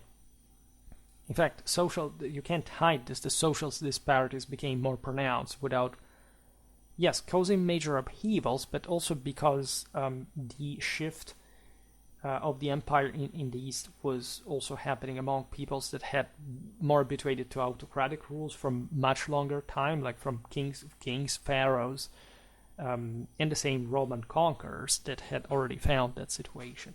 It's not like in the West there were major upheavals in general, right? For example, Gaul and Spain remained relatively untouched by the end of Antiquity in terms of large estates system, right? In Britain or Italy, you took some wars and invasions for that thing to change, really. And actually for the better, especially in Italy to some degree. It would have been better without the Gothic War, but still. However, this does not seem like a very positive direction, right? You can argue that also, like, any system before had not been particularly egalitarian, right? But at the same time, you have this massive destabilization, social stratification. Basically, people are spent. They are seeking ever more for a protector, for a savior. They're willing to confer ever more power to authority. No system can, in fact, hold without the decisive moral majority of the people, which may mean that the overwhelming majority of people do not have really a moral resistance, so you can afford to do this. It's like a dictatorship or totalitarian regime. I'm not saying that the Roman Empire in this sense was, but it could have not been feasible, probably with the pre-industrial system at the time. But let's say it may be even very stable, reacquiring stability, but at the expense of the actual fabric of the populace, and therefore, in the longer run, also the competitivity of the system. And it seems here that this is exactly what happened, right? So even when people point out that there was a cultural and religious revival experience in life, with the tension, for example, between Christianity and so-called paganism invigorating both, well, it doesn't seem, first of all, that was very helpful for paganism. It was an overwhelming success of Christianity, and again, paganism is not what the ancients believed in, if not the lesser people in the literal pagi. Like the imperial religion was purely imperial and Catholic in nature, well before Christianization, and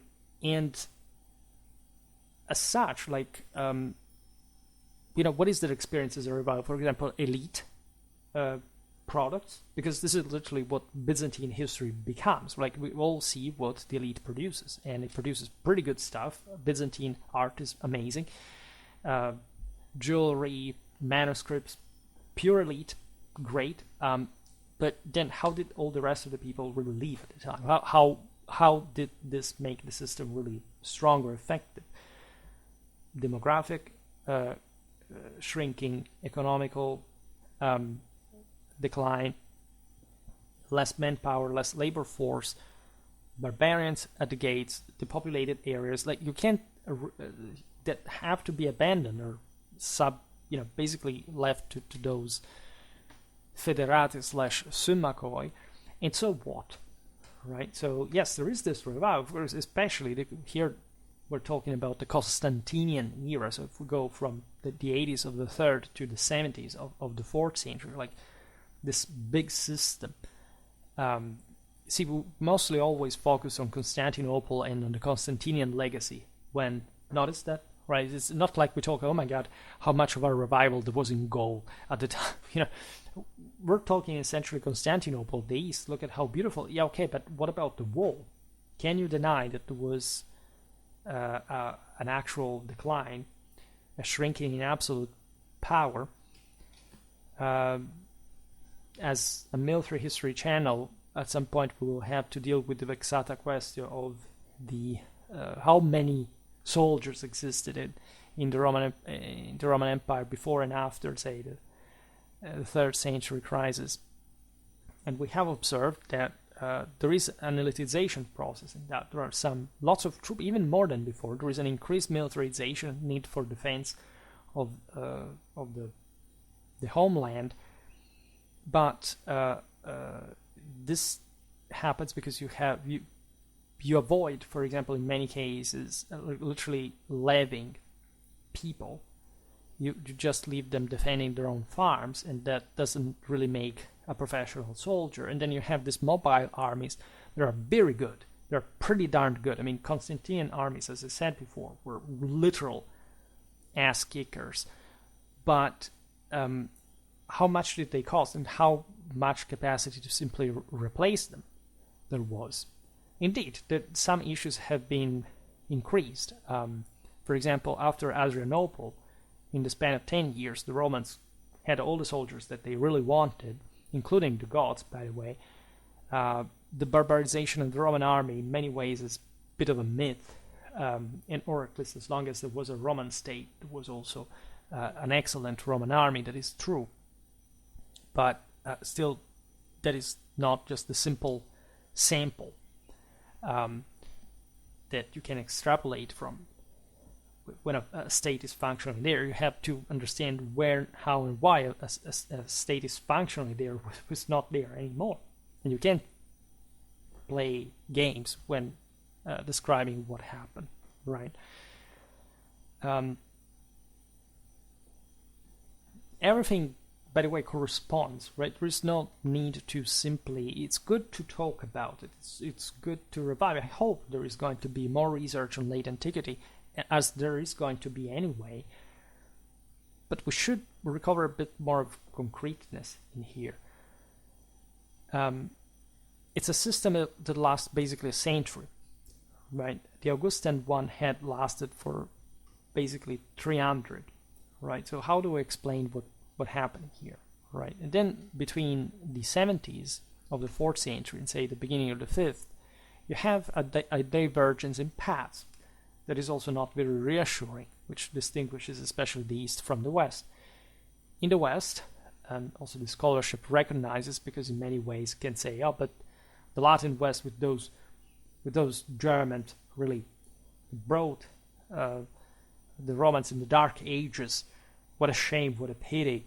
Rome was not like before. It was ruins everywhere. Do you know what was actually happening in Rome throughout all these centuries? Aside from the fact that, in spite even of the sacks, of the urbs, like starting with Alaric in 410, then later the Vandals, Rome always remained the only sacred capital of the empire. There was never a moment in which there was any other capital of the Roman Empire but Rome. All the others were administrative centers, as there were never two empires, or multiple empires. They were all the same empire, were just administrative divisions. But of course, the sense is that you can't give too much to this dimension. You can't give too much. You want to insist, and this is weird, by the way, because you see, when it's about the East, it's about the Byzantine world.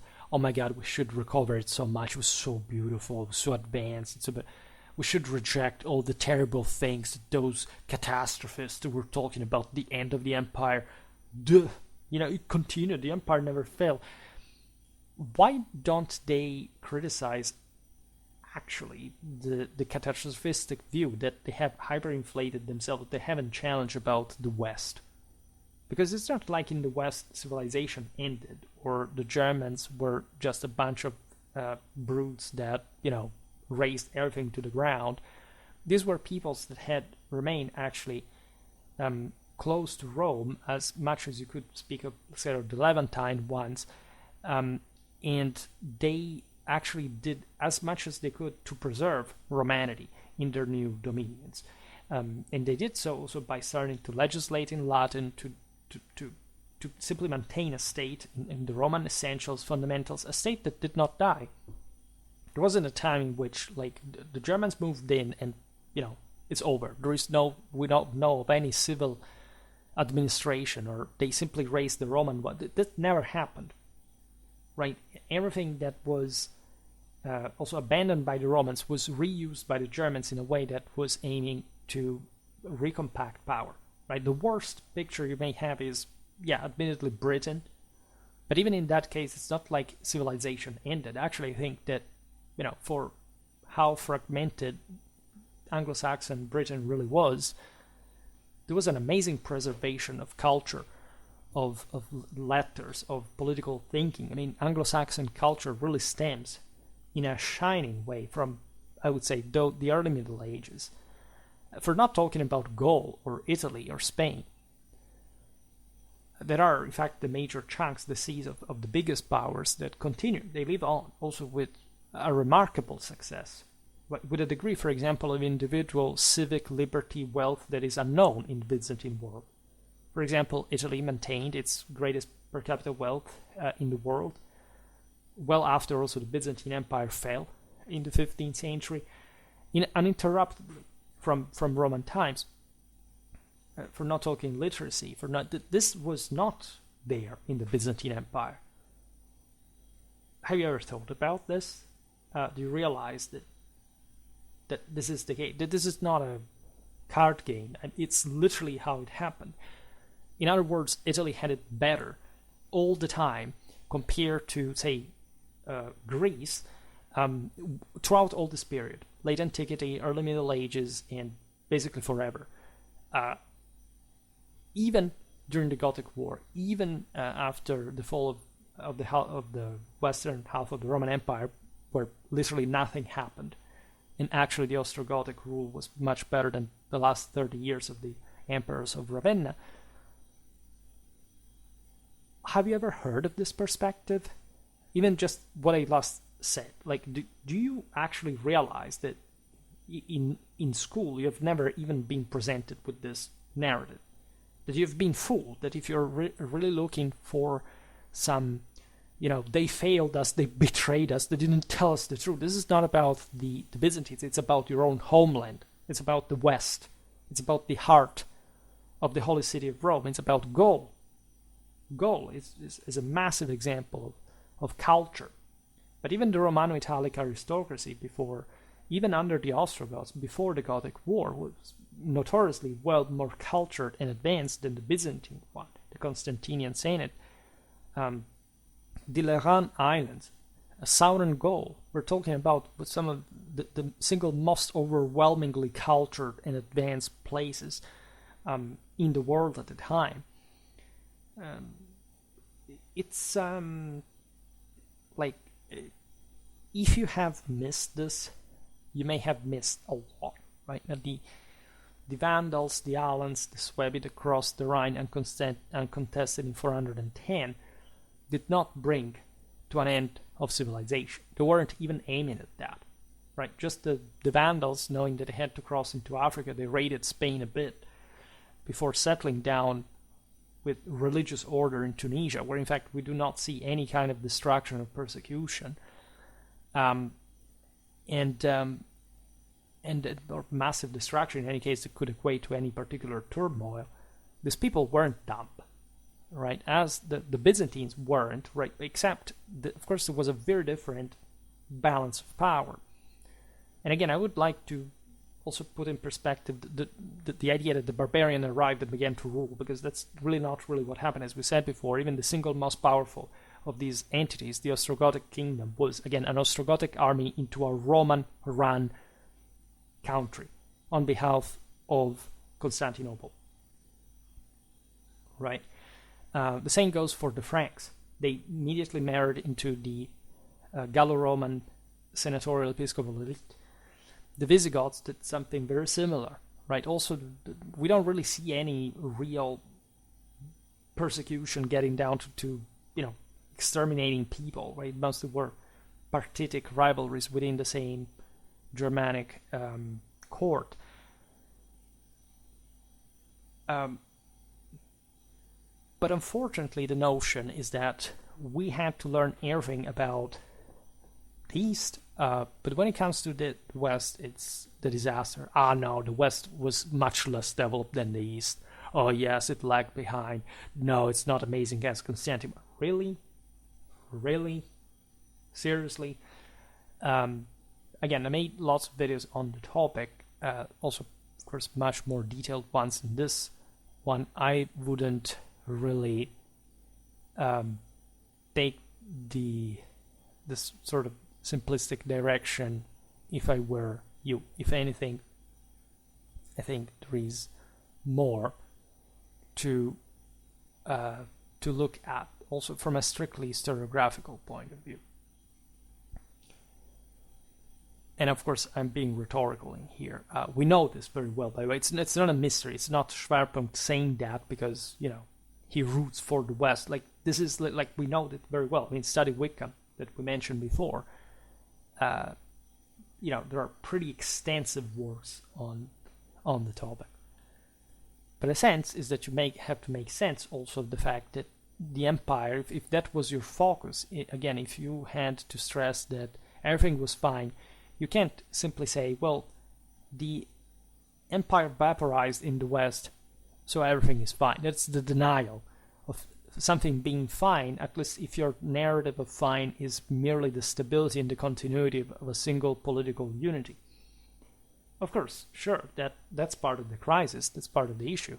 The Byzantines were very good at what they did there, especially considering the avalanche of peoples that arrived from the steppes. Like the Westerners were much more sheltered in a way, but it's not really what makes a civilization at the end of the day. But you must explain how the West, the same heart of Romanity, survived as Roman, but into another condition that was also in the longer run much more effective, and also without much discontinuity or break or dramatic, in this case, breakdowns like they were overly emphasized, especially in comparison to the East. If you really look at the timeline, for example, of the barbarian invasions, the threats of barbarization of the army, the almost of usurpation of imperial power, the West and the East, notoriously, we're at the end of the 4th, the beginning of the 5th century, they follow all the same exact timeline.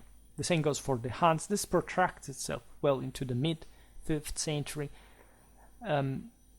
You can argue that even Justinian's reconquest later on was simply the continuity of Romanity or late antiquity in the Mediterranean, especially, albeit under a specific, political entity now that was reconquering those places with armies, right? So, yes, winning also the support of the people, but in general, not overwhelmingly though.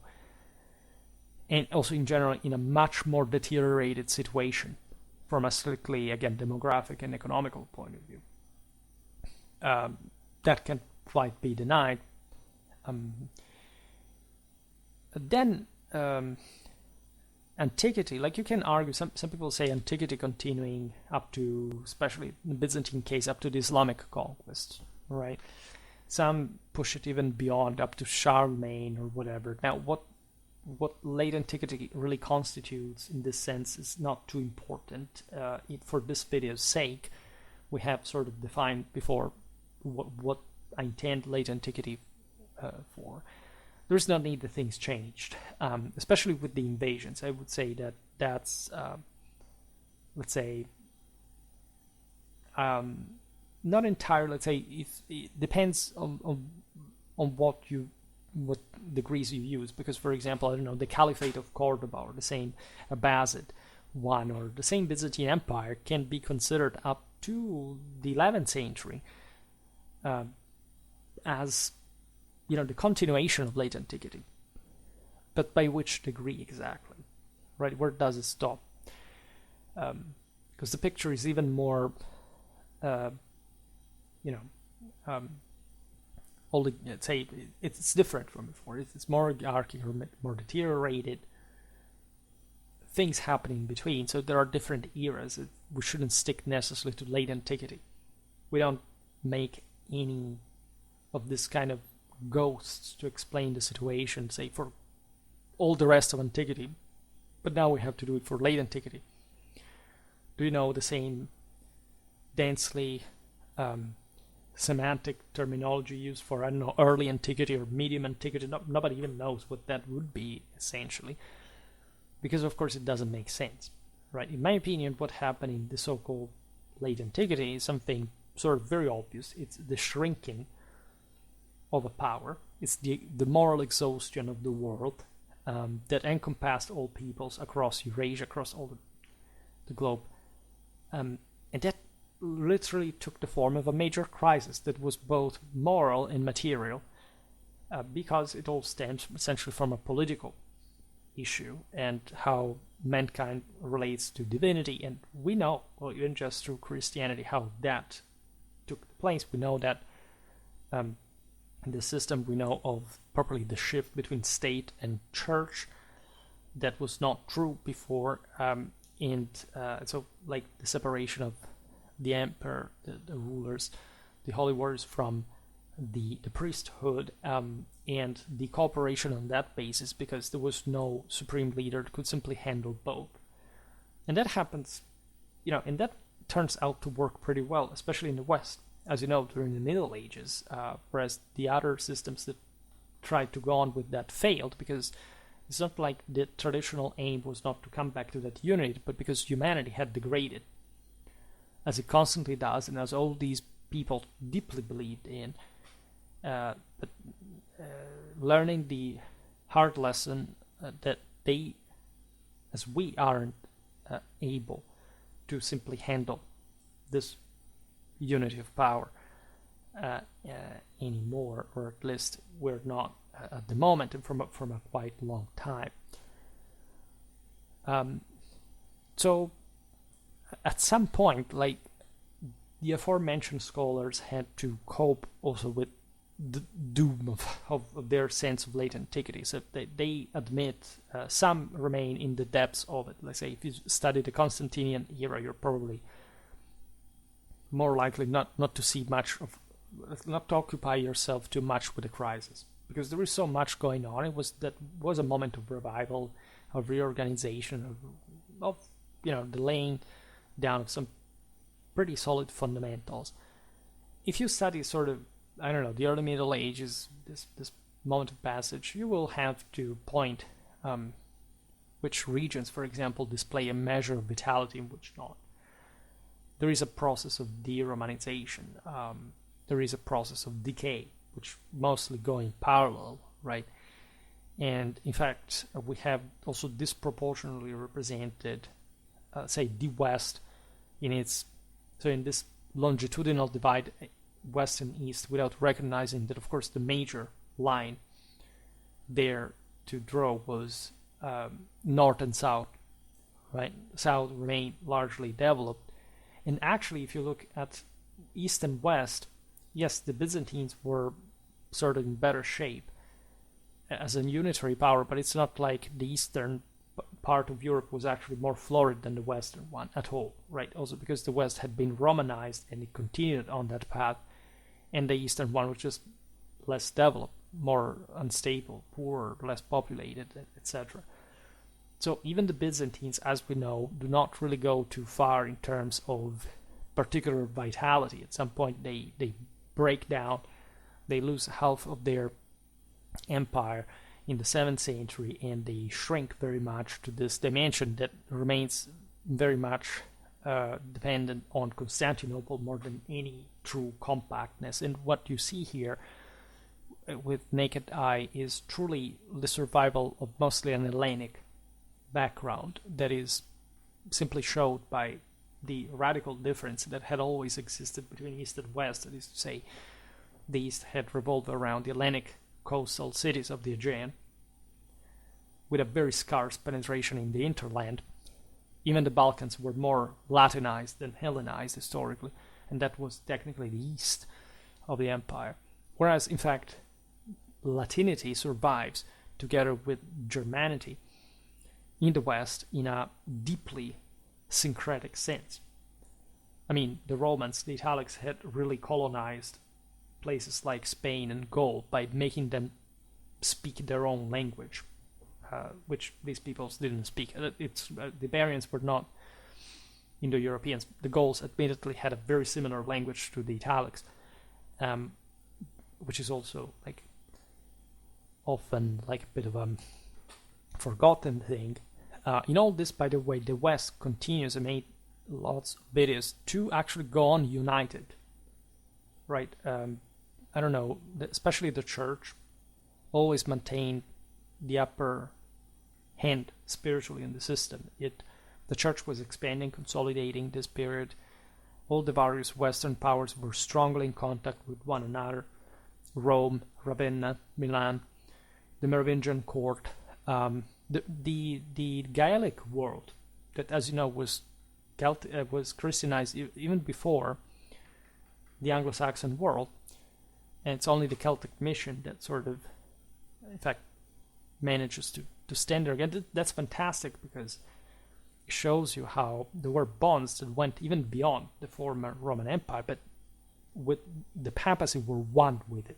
The sacredness of Rome was never forgotten or thought to have ended by anyone. Right? The same Byzantines could never renounce to Rome. There wasn't another Rome in Constantinople. Rome was Rome. Constantinople was another thing. And the Byzantines were incredibly aware of that, so much so that they tried as much as they could to sort of bring Constantinople to the same level of Rome on the grounds of ecclesiastical primacy, whatever. That they failed clamorously. They couldn't really make it happen themselves in their own system. That was much more autocratically and obediently regulated, but also sclerotizing quickly. So this actually points to a rebalancement of the situation, an overall shrinking, but also a sort of more similar one all across the board, right? And I made lots of videos again about how the Byzantine issue has been overly emphasized by this late antique story that wanted to make you see it as the only relevant thing that happened in Europe. I think it's a deeply sabotaging and essentially political, ideological, right, anti-Western point. Many people have fallen into that. They keep doing it all the day. Fortunately, doing so only means that you're getting weaker by the minute from a moral point of view. So I'm not really afraid that our values will disappear. I'm afraid that there will be simply that the system will be weaker, right? Because people will not know what they essentially are. But those who hold power must, because it's the only universal way to hold power. And so also the notion, by the way, that the East would witness the rise of a new civilization, albeit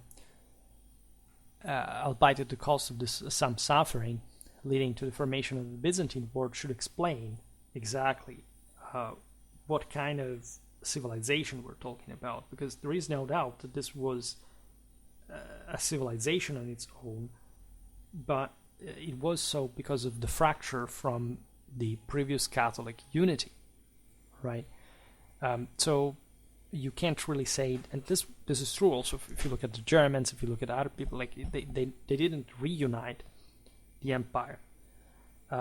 So it's not like from the empire there is this offspring in the East that regenerates another empire, or that would have been even truer than the Roman Empire.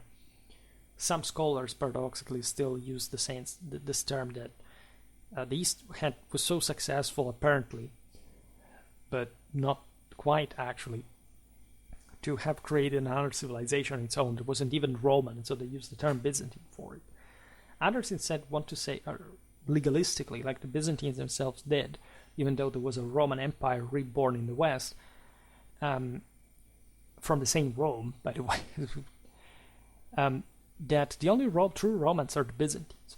The others were just bad copies, or, some inventions or illegal inventions, right? And without understanding that properly, the traditional meaning of the empire, as a Roman of the 4th century BC would have understood it, was much closer to what Charlemagne thought than what the later Byzantines actually were, or the Byzantines to core. I mean, there was a very heavy level, for example, of versification of the Byzantine court ritual.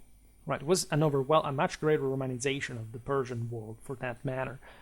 But it's not like, especially like the monarchic, the autocratic, the despotic system was exactly something that had characterized the spirit of the Roman people, originally speaking. And so different peoples follow similar directions. Also, the Germans started much more egalitarian. Actually, they became much more autocratic and oligarchic. And actually, for example, if you pick during the Middle Ages, we've seen it very often. Like Italy itself was actually very much more civic, egalitarian, and armed than the majority of people lived in Germany, for example. So there is this myth that people sometimes use, wanting to deny, especially those who want to actually deny that humanity lived on, and that this is not an option, and that also the conquerors were spent by the collapse of the empire, so that everybody lost. There wasn't a replacement of the Romans, there was an extermination of the Romans, there wasn't. Everybody thought that they had to gain part of the imperium, because now ethnic humanity had acquired a transcendental metaphysical meaning, and it was the only way back to world domination. That's how the Ottonian emperors literally adopted the ethnic humanity, right, of their stock, like in a metaphysical sense, in order to be again Romans. Hence also the Holy Roman Empire could have been an empire of the Franks, but actually the same Charlemagne had checked for the actual humanity of his empire, obviously enough, not even 300 years after his fall. So or actually just 300 years, but I mean, not before he was born. And so this is a lot of stuff. I understand that, especially if you hear of it for the first time, it may be confusing, it may be complex. Nevertheless, it is, I think, a necessary narrative. It's something it's a debate we need to have, because we may have oriented, especially in a time of general withdrawal and crisis, people towards these tracks without the power of a reactivation, if you want, or something that could readjust our views on a topic that should have been much more familiar to us, and that now a more recent historiography said, no, you got it all wrong, don't study anything else, we are the only ones who will tell you what you believe, now you do it. Does it remind you anything? This is what happened with the late Antiquity, what happened with Romanity, with the Byzantines.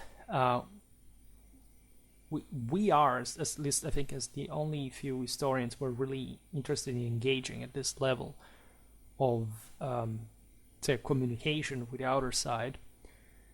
There are many more video views of mine than, the views of my articles, unfortunately so, but this is life, and this is the sorrow state of history. I do both, and I am one of the few who does that, and especially one of the few who has not been, who has simply not bought the narrative that we sort of denounced and illustrated here, right? So personally, I think that we should talk more about this, but also to read more history of more different things, right? There wasn't just in late Antiquity a single late Antiquity. There wasn't just like the continuation of humanity into one place. There wasn't a disaster happening all around in the measure in which like there would be such radical separation of this world based on a nominalistic definition. But the entire system was heavily shrinking and modifying on the basis also of other influences that were particularly evident here and there. I mean, with the West you have the Germans, in the East you have actually a lot of, for example, nomadic influence on the system. Like the late Antiquity did survive more in the East, but it was also, for example, a different late antiquity compared to the Western one. There was also not bad at all, and especially if you talk about late antiquity, you should go beyond the later Roman, let's say the concept of, let's say, the Roman territorial boundaries, the boundaries of the Roman state at least, because there is first of all a Romanity outside of the Byzantine Empire that has become this sort of Roman state in this phase as the West shrinks, but you shouldn't even use the label late antique not to say late Roman. You should use it knowing that it was a late antiquity that survived in places that, for example, were not Roman, or that had been, or that had recovered some sense of different self, and that sometimes were even Roman but were not under the Byzantines or within the Byzantine Empire. So there are sort of interesting dynamics going on, and you should be a bit more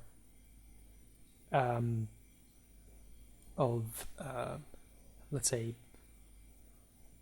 order in the ideas, and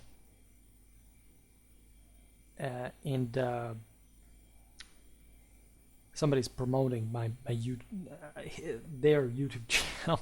I don't know why it happened is towards the end of this period, but I think you got my meaning. I know that my videos, I say it at the end, it's basically going to make no difference whatsoever because people stop at the beginning normally, but these videos are heavy, they're loaded, because again the topic, I can't see this object of content, like, other than scholars not having covered certain topics in general in history. I think that late antiquity was sort of the most manipulative example of how historiography can simply sell you something in a completely distorted and relativistic way just to hide something that otherwise everybody knows anyway. And so, again, as culture, I would celebrate late antiquity. As, say, the broader political historiographical point of how it was made, like, no, right, at all. There was a late antiquity in my opinion, but it was contained within the empire at a point, and these can be used as two different overlapping things at different times, but they're not an excuse for not saying what happened to the empire, which in this sense you could see, yes, you could say that it was catastrophic, but at the same time it survived in ways that normally have not been told were there. And so you can man up by realizing that things went down and accepting them, and also being spirited, right, revived by observing how there is chance, like things do go on, and there is no limit to redemption and providence, especially when we talk about the universal empire, right? And in this sense,